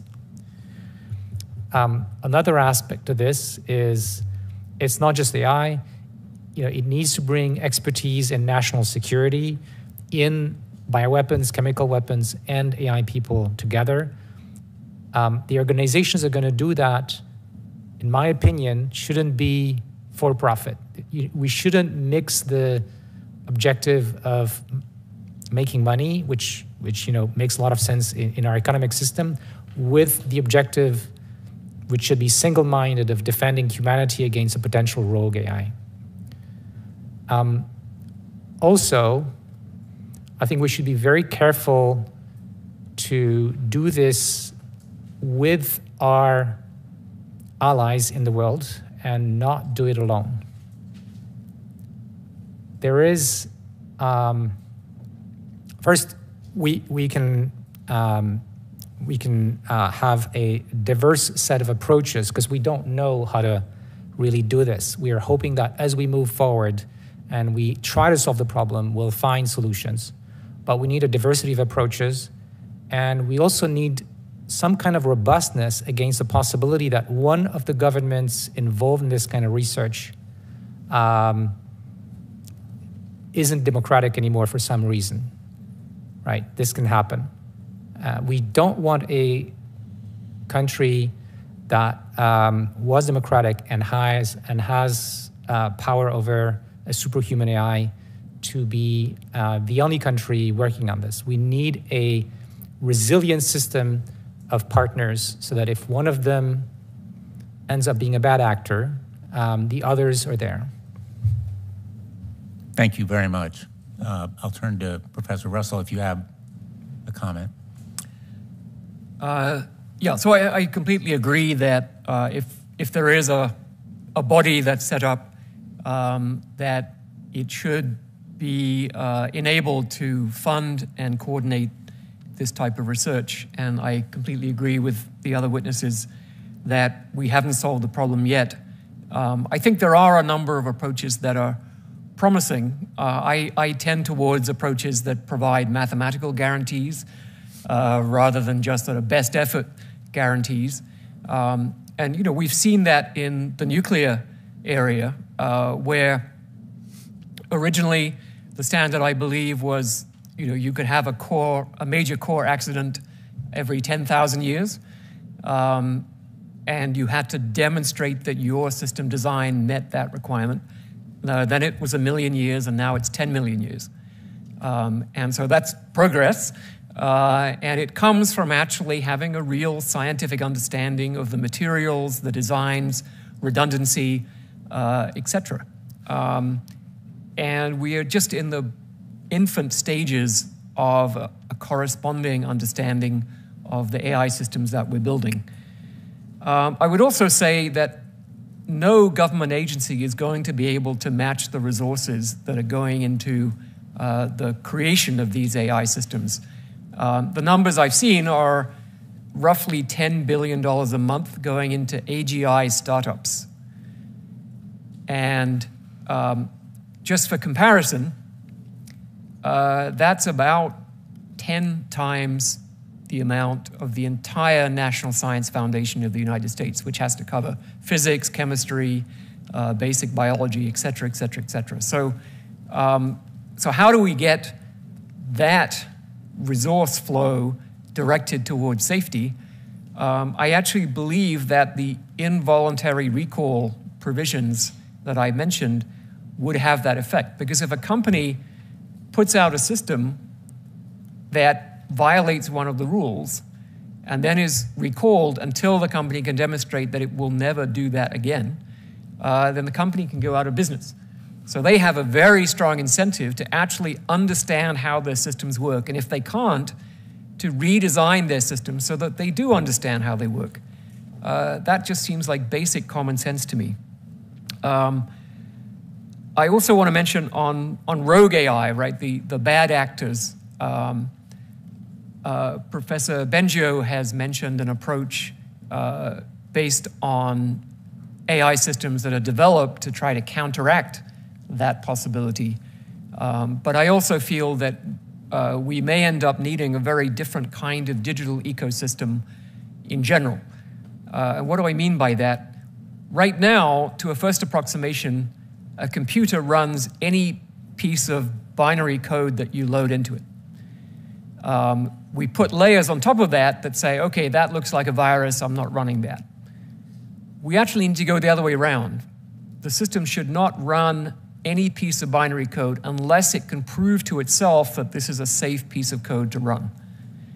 So it's sort of flipping the notion of permission. And with that approach, I think we could actually have a chance of preventing bad actors from being able to circumvent these controls, because for them to develop their own hardware resources is into the tens or hundreds of billions of dollars. And so that's an approach I would recommend. I have more questions, but I'm going to turn to Senator Hawley. Let's talk a little bit about national security and AI, if we could. Mr. Amodei, to come back to you, you mentioned in your written testimony, in your policy recommendations, your first recommendation, in fact, is the United States must secure the AI supply chain. And then you mentioned immediately, as an example of this, chips used for training AI systems. Where are most of the chips made now? I think your microphone, I think maybe. Sorry. That's okay. Everyone's eager to hear what you have to say. Go ahead. Yes, what I had in mind here, yes, is that there are certain bottlenecks in the production of AI systems. That ranges from semiconductor manufacturing equipment to chips to the actual produced systems, which then have to be stored on a server somewhere, and in theory could be stolen or released in an uncontrolled way. So I think, compared to some of the more software elements, those are areas where there are substantially more bottlenecks. Well, so, okay, understood. But we've heard a lot about chips, GPUs, about the shortage of them. My question is, and maybe you don't know the answer to this, maybe somebody else does, but do you know where most of them are currently manufactured? Yeah, there are a number of steps in the production process for chips, right? Do you produce the raw chip or the actual GPU? Those happen in a number of places. For example? An important player on the, kind of like making the base fabrication side would be TSMC, which is in Taiwan, and then within companies like NVIDIA within the United States, then produce those into GPUs. And I don't know exactly where that process happens. It could be in a large number of places. As part of securing our supply chain here in this area, should we consider limitations, if not outright prohibitions, on components that are manufactured in China? I think on that particular issue, that's not one where I have a huge amount of knowledge. I mean, I think we should think a little bit in the other direction of, are things that are produced by our supply chain, do they end up in places that we don't want them to be? So we've worried a lot about that in the context of models. We just had a blog post out today about AI models saying, hey, you might have spent a large number of millions of dollars, maybe someday it's going to be billions of dollars, to train an AI system, and then you don't want some state actor or criminal or rogue organization to then steal that and use it in some irresponsible way that you don't endorse. Let me get at this problem from a just slightly different angle, which is, let's imagine a hypothetical in which the Communist government of Beijing decides to launch an invasion of Taiwan. And let's imagine, and sadly it doesn't take very much imagination, let's imagine that they're successful in doing so. Just give me a back-of-the-envelope forecast. What might that do to AI production? Yeah, so I mean, you know, I'm not an economist and it's hard to forecast, but a very large fraction of the chips are indeed, you know, somewhere go through the supply chain in Taiwan. So I think there's no doubt that that is a hot spot and, you know, something that we should be concerned about for sure. Do either of the other panelists want to say anything on this about Professor Russell, perhaps? Yeah, I mean, there are studies. My colleague Orville Schell, who's a China expert, has been working on a study of these issues. There are already plans to diversify away from Taiwan.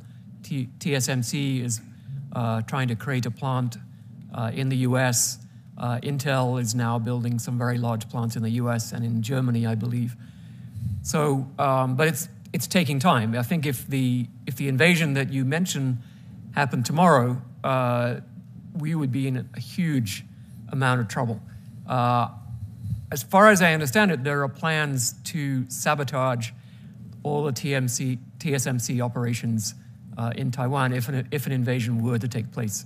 So it's not that all that capacity would then be taken over by China. What's sad about that scenario is that would be the best case scenario, right?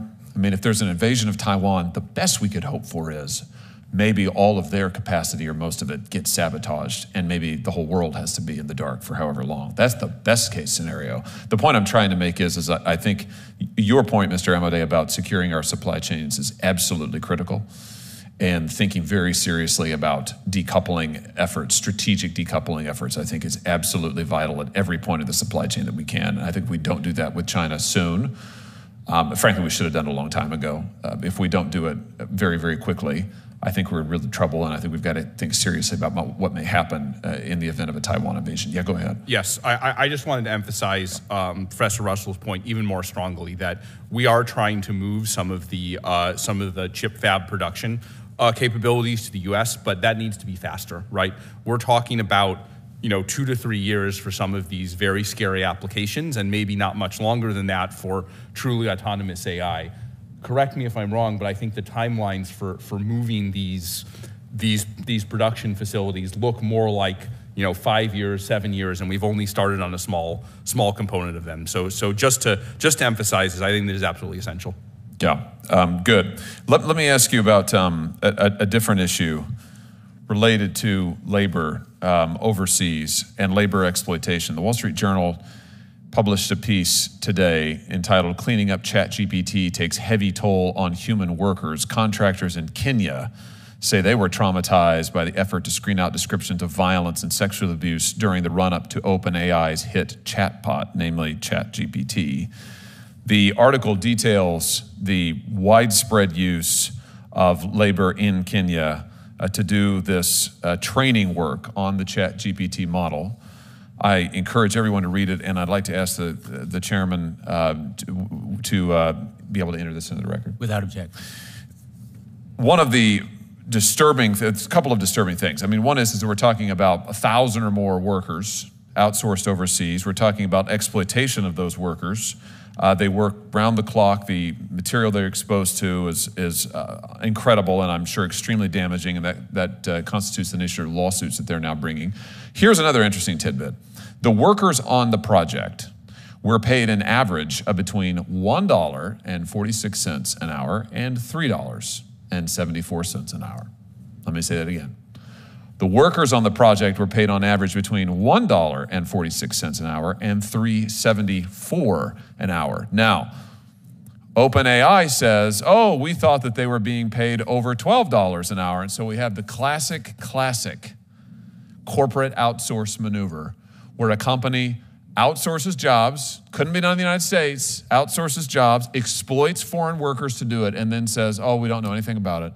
We're asking them to engage in this psychologically harmful activity. We're probably overworking them doing it, and we're not paying them.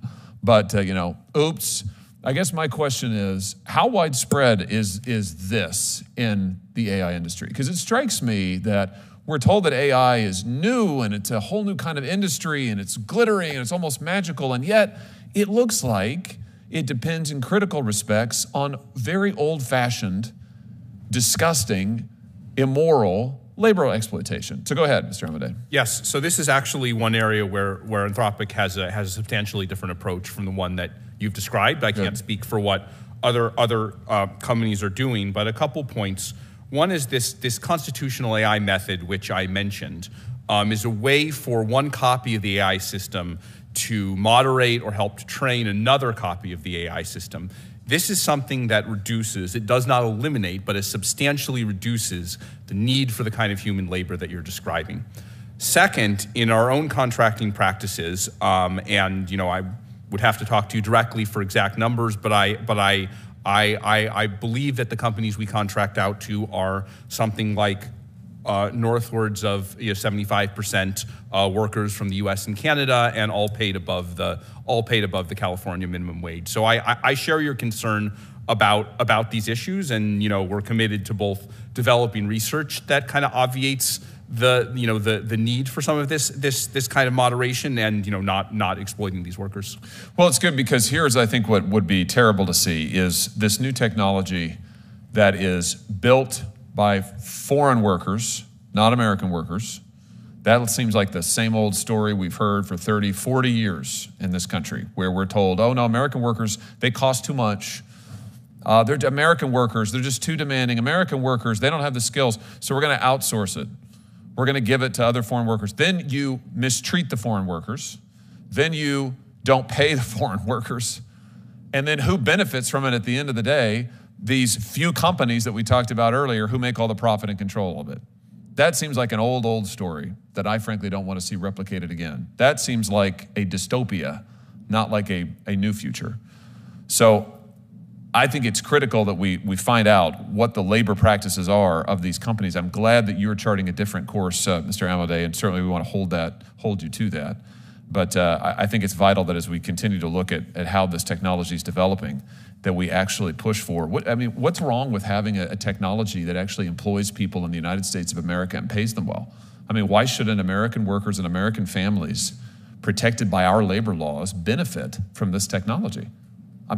I don't think that's too much to ask, and frankly, I think that we ought to expect that of companies in this country who are, with access to our markets, who are working on this technology.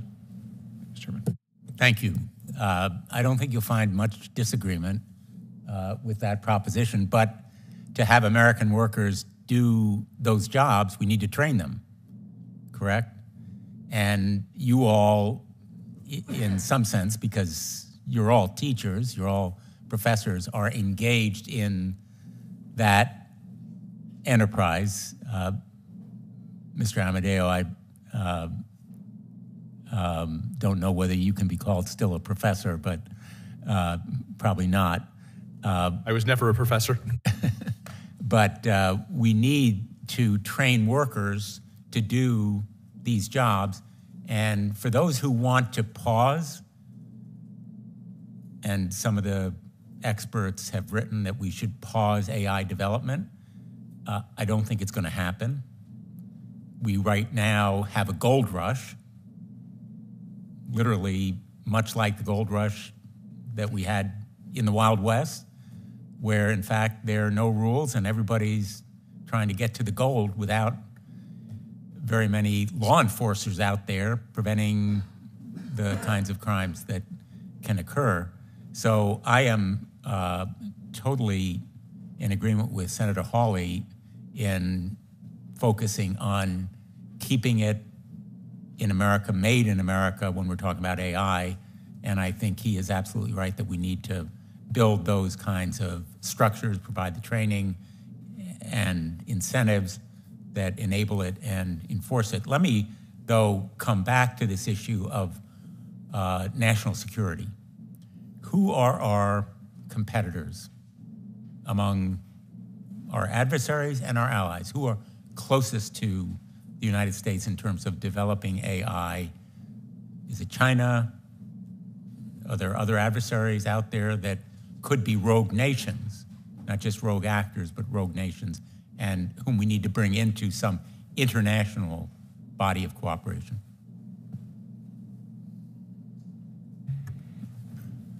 So I think the closest competitor we have is probably the UK in terms of making advances in basic research, both in academia and in DeepMind in particular, which is based in London, now being merged more forcefully into the larger Google organization.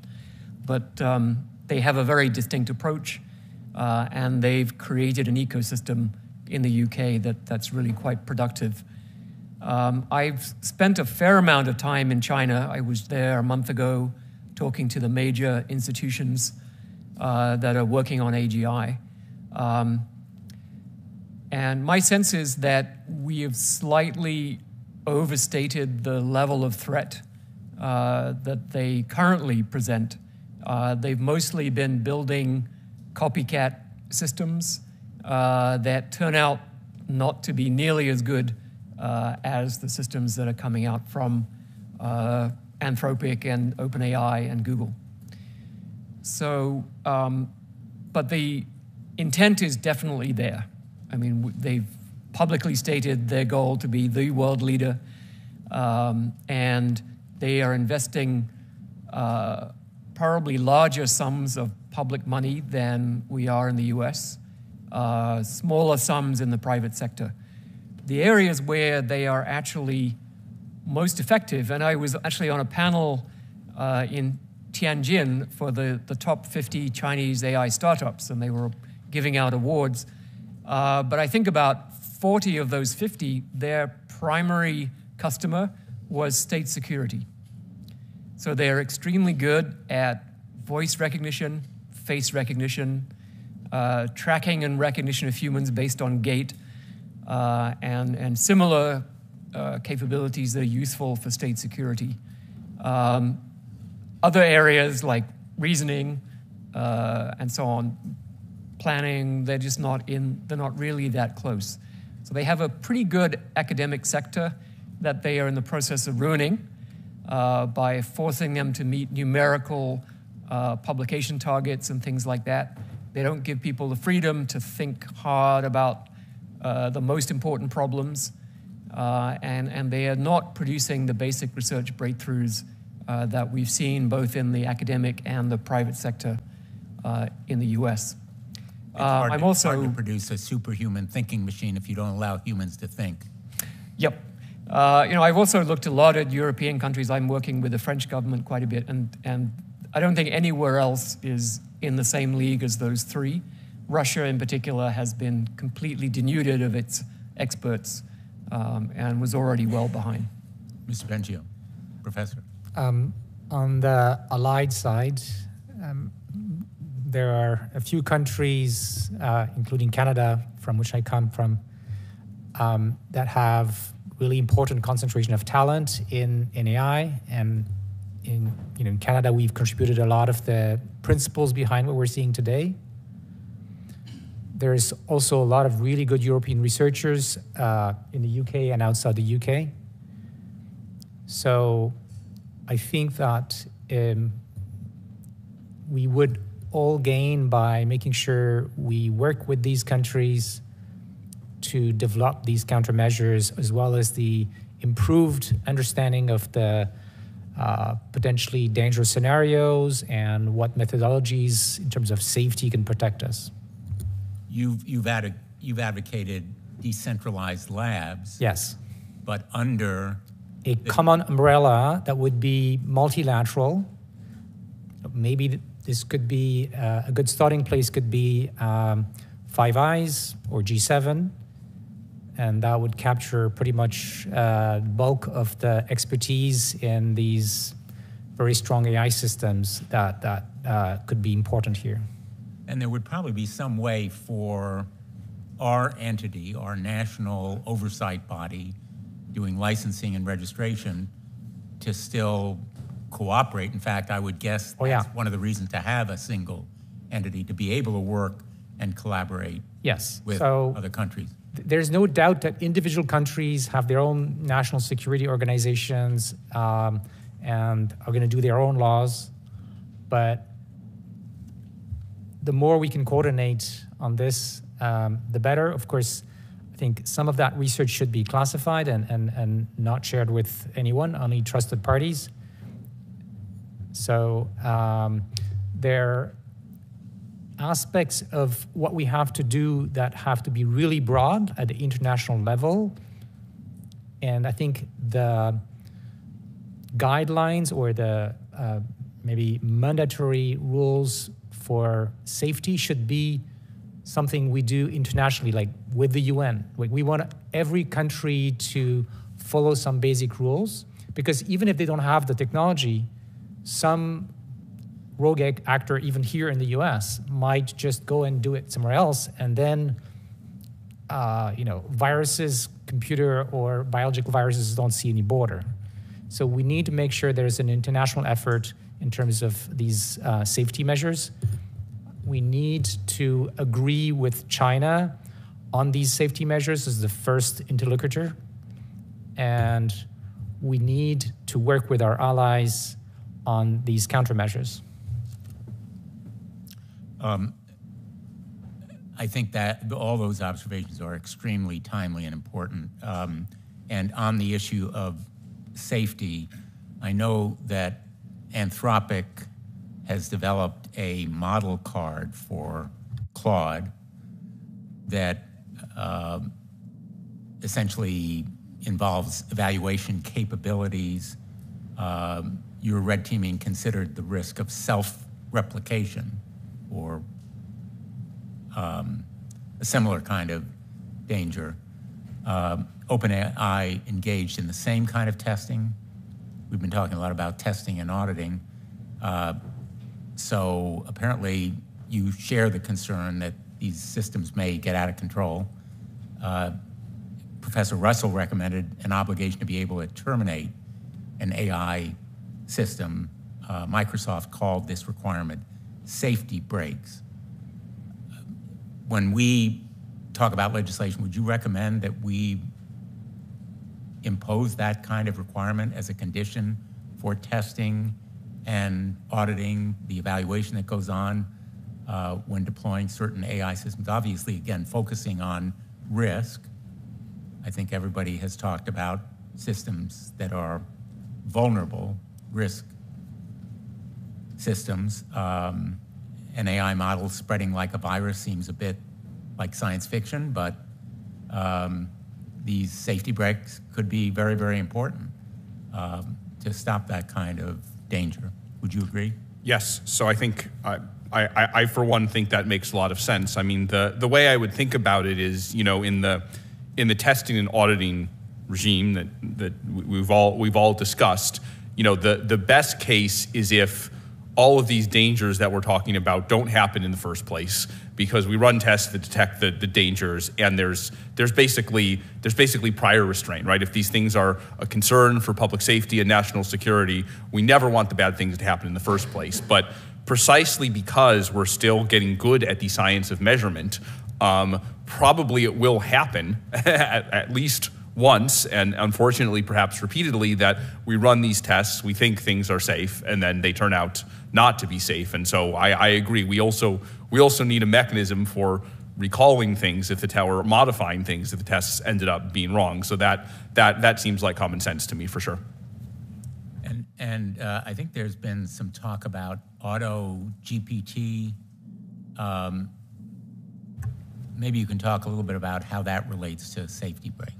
Yes. So auto GPT refers to use of currently deployed AI systems, which are not designed to be agents, right? Which are just chatbots, but kind of commandeering such systems for taking actions on the internet.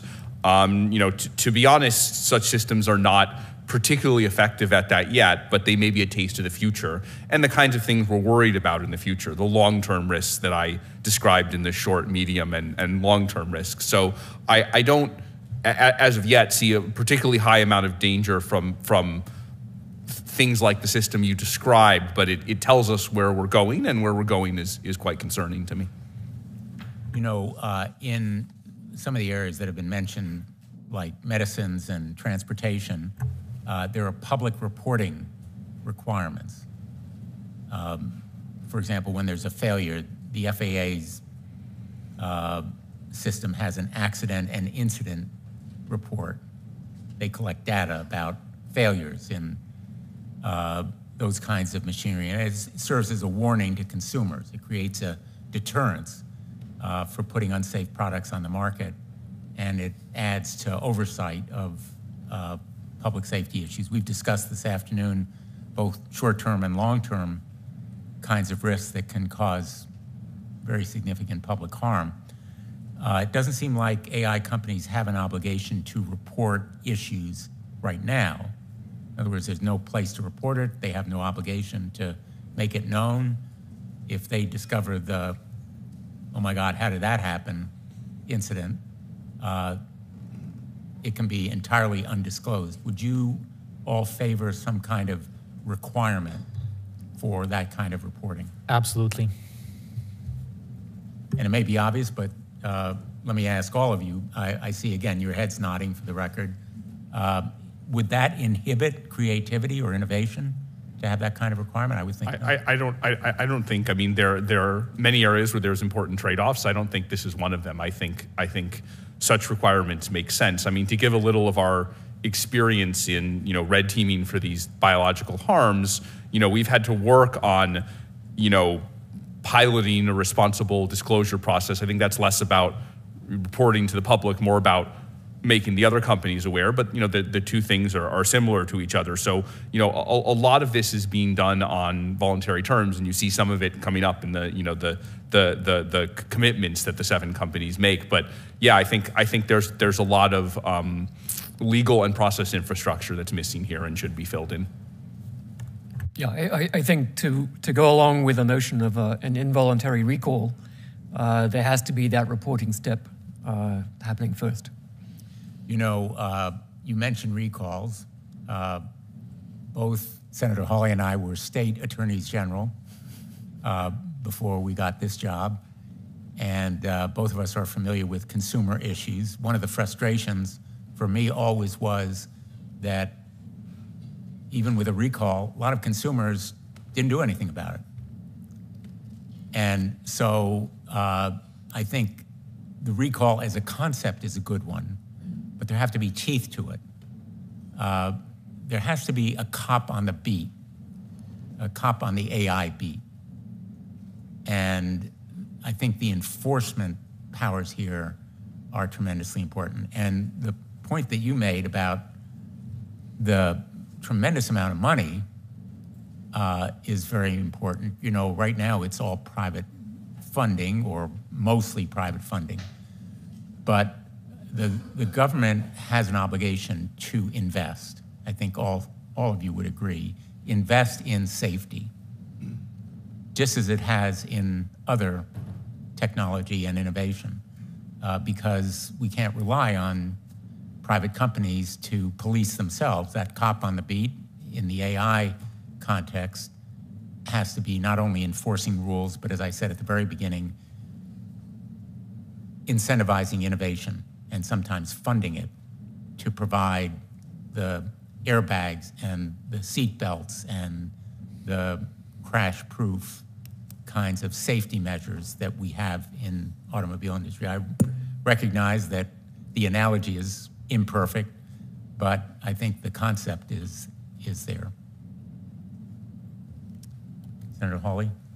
This has been a tremendously helpful hearing. I just want to thank each of you again for taking the time to be here. Can I just ask you, if you could give us your 1 or at most 2 recommendations for what you think Congress ought to do right now? What should we do right now based on your expertise, what we talked about today?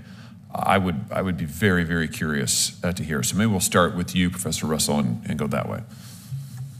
So I gave some, move fast and fix things recommendations in my opening remarks, and I think there's no doubt that we're going to have an agency. If things go as expected, AI is going to end up being responsible for the majority of economic output in the United States.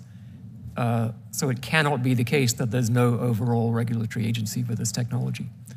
And the second thing I think would be just to focus again on systems that violate a certain set of unacceptable behaviors are removed from the market. And I think that will have not only a benefit in terms of protecting the American people and our national security, but also stimulating a great deal of research on ensuring that the AI systems are well understood, predictable, controllable. And that's it. Very good. Professor Bengio. What I would suggest, in addition to what Professor Russell said, is to make sure either through incentives to companies, but also direct investment in nonprofit organizations, that we invest heavily, so totally as much as we spend on making more capable AIs, that we invest heavily in safety, whether it's at the level of the hardware or to the level of cybersecurity and national security to protect the public. Very good.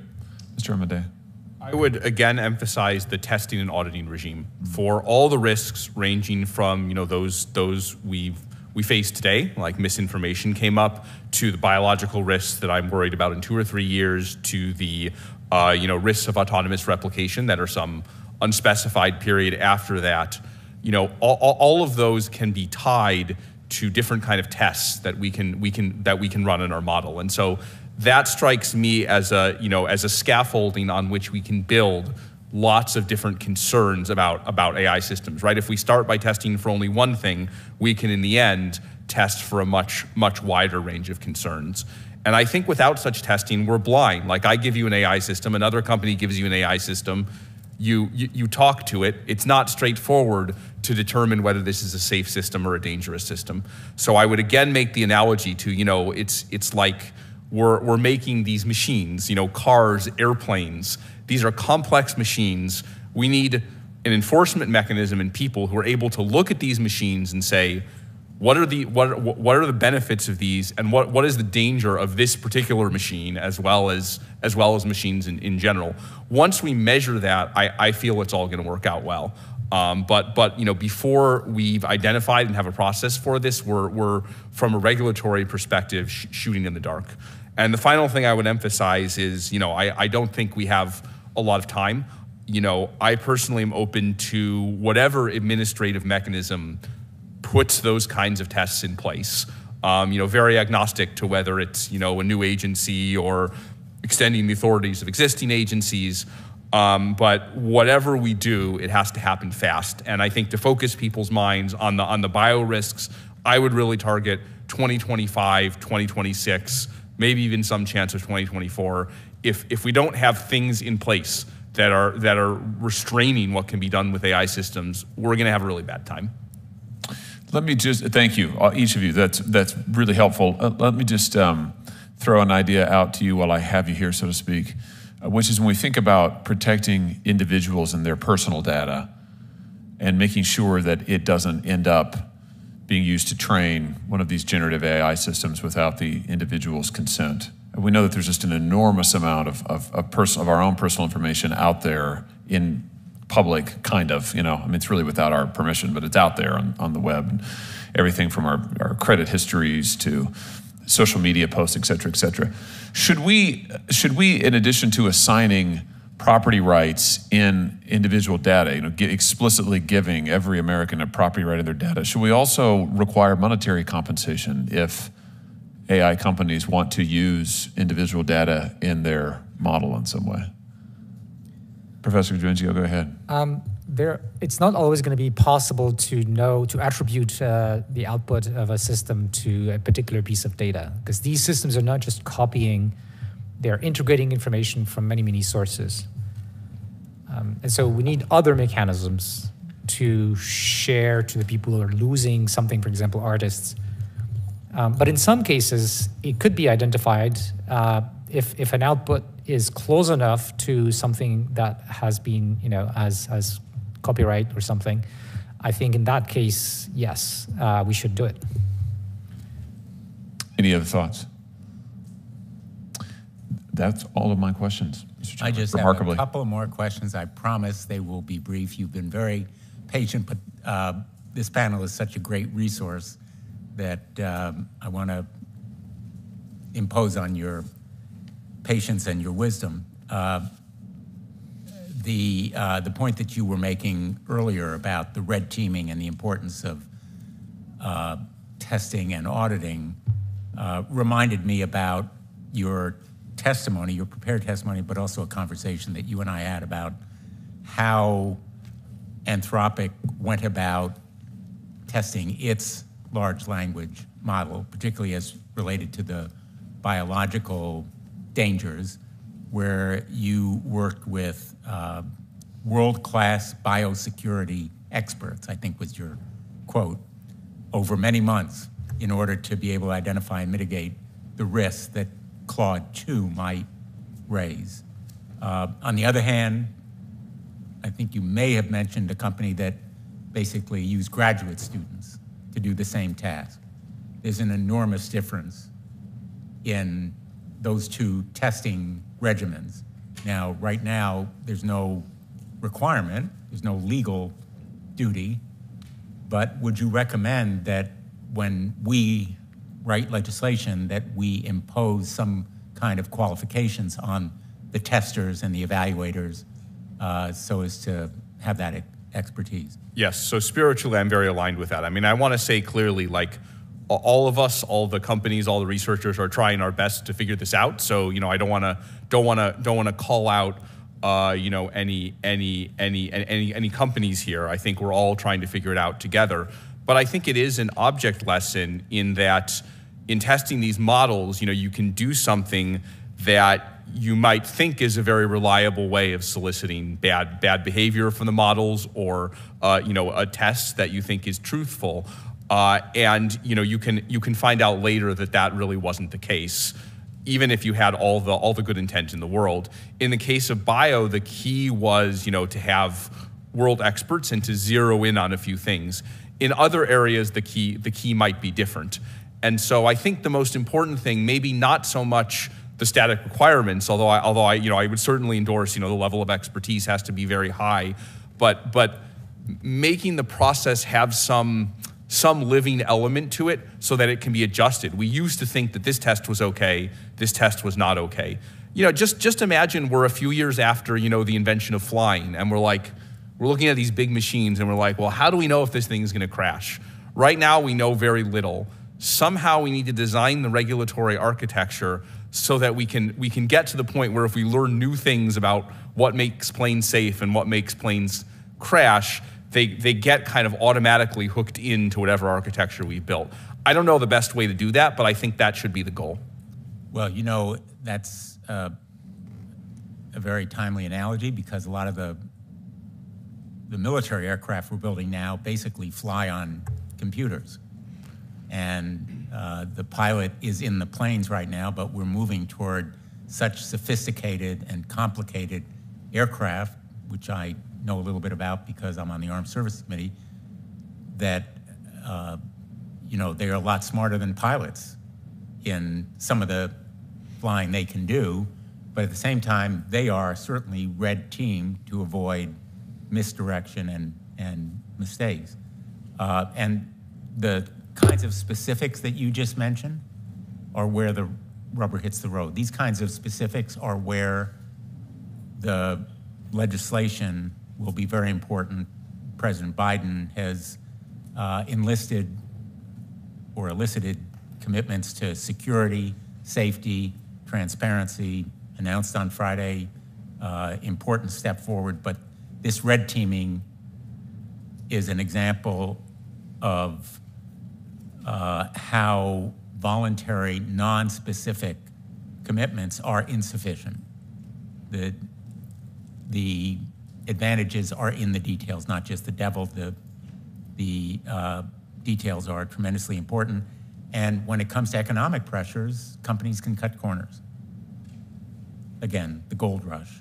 These decisions have real economic consequences. I want to just, maybe the last question I have, On the issue of open source,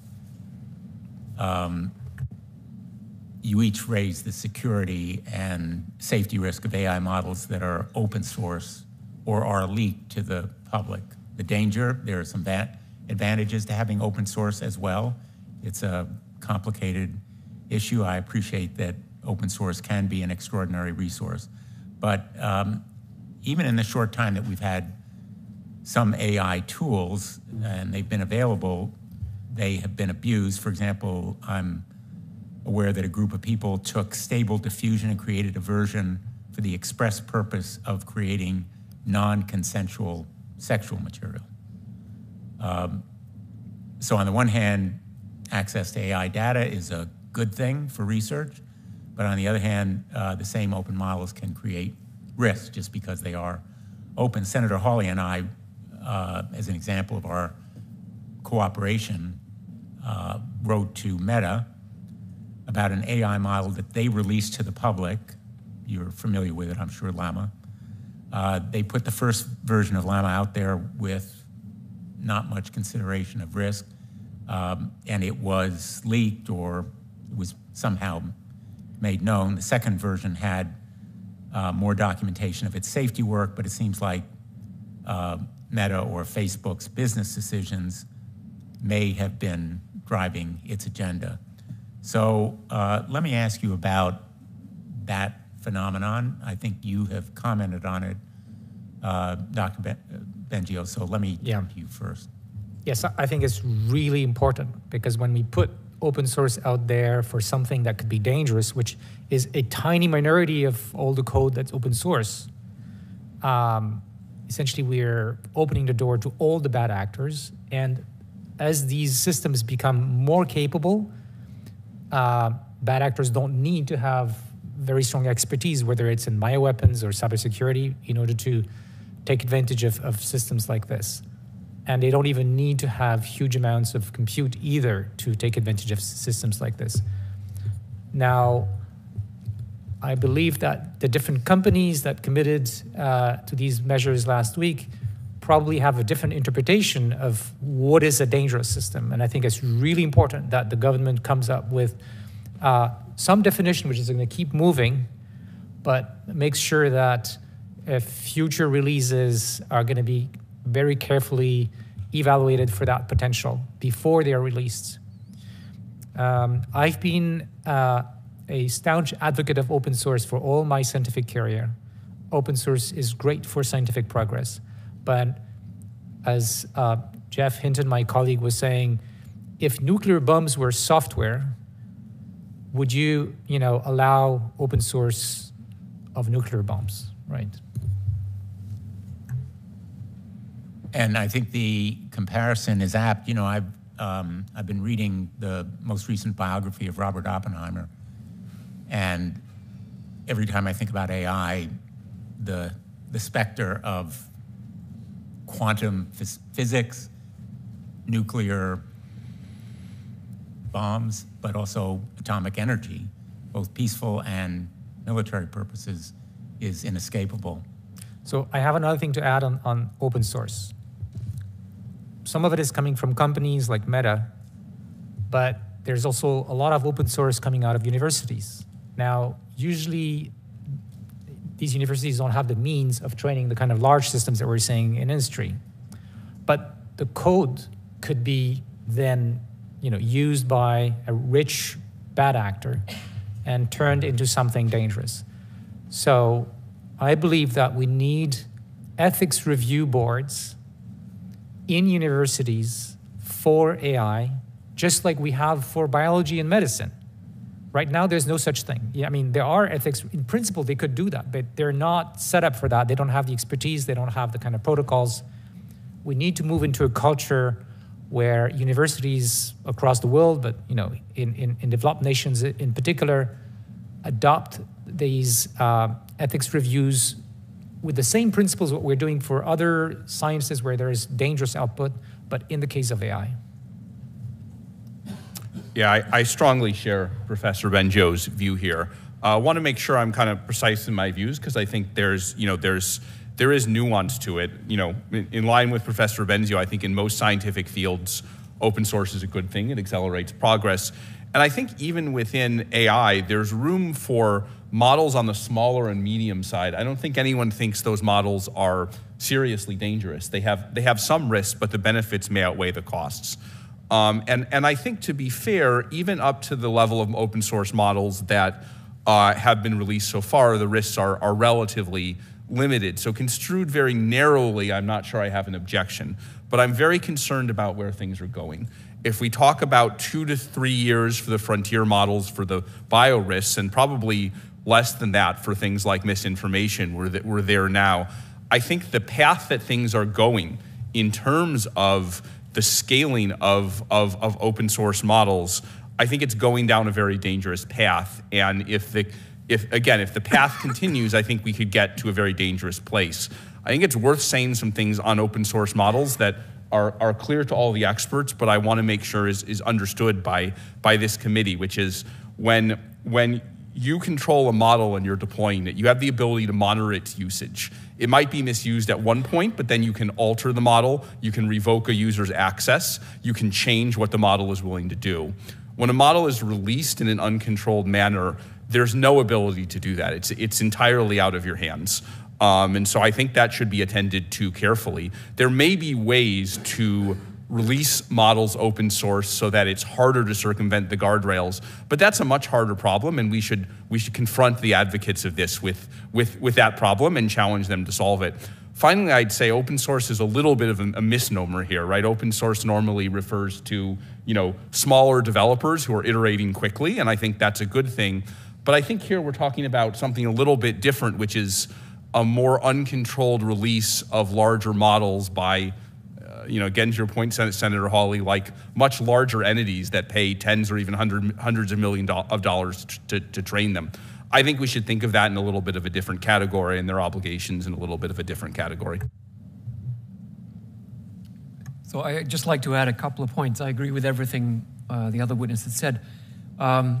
So one issue is being able to trace the provenance from the output that is problematic through to which model was used to create it, through to where did that model come from. And a second point is about liability. And it's not completely clear where exactly the liability should lie, but to continue the nuclear analogy, if a corporation decided they wanted to sell a lot of enriched uranium in supermarkets, and someone decided to take that enriched uranium and buy several pounds of it and make a bomb, wouldn't we say that some liability should reside with the company that decided to sell the enriched uranium? They could put a vice on it saying, do not use more than 3 ounces of this in one place or something. But no one's going to say that absolves them from liability. So I think those two are really important. And the open source community has got to start thinking about whether they should be liable for putting stuff out there that is ripe for misuse. I want to invite any of you who have closing comments or thoughts that you haven't had an opportunity to express. So I would like to add a point about international or multilateral collaboration on these things and how it's related to having maybe a single agency here in the United States. If there are 10 different agencies trying to regulate AI in its various forms, that could be useful. But as Stuart Russell was saying, this is going to be very big in terms of the space it takes in the economy. But also, we need to have a single voice that coordinates with the other countries, and having one agency that does that is going to be very important. Also, we need an agency in the first place because we can't put in a law every protection that is needed, every regulation that is needed. We don't know yet what the regulation should be in 1 year, 2 years, 3 years from now. So we need to build something that's going to be very agile. And I know it's difficult for governments to do that. Maybe we can do research to improve on that front, agility in doing the right thing, but having an agency is at least a tool towards that goal. I would just close by saying that is exactly why we're here today, to develop an entity or a body that will be agile, nimble, and fast, because we have no time to waste. I don't know who the Prometheus is on AI, but I know we have a lot of work to make sure that the fire here is used productively. And there are enormously productive uses. We haven't really talked about them much, whether it is curing cancer, treating diseases, some of them mundane, by screening x-rays, or developing new technology that can help stop climate change. There are a vast variety of potentially productive uses, and it should be done with American workers. I think very much in agreement here. And the last point I would make on agreement, what you've seen here is not all that common, which is bipartisan unanimity that we need guidance from the federal government. We can't depend on private industry. We can't depend on academia. The federal government has a role that is not only reactive and regulatory, it is also proactive in investing in research and development of the tools that are needed to make this fire work for all of us. So I want to thank every one of you for being here today. We look forward to continuing this conversation with you. Our record is going to remain open for 2 weeks in case any of my colleagues have written questions for you.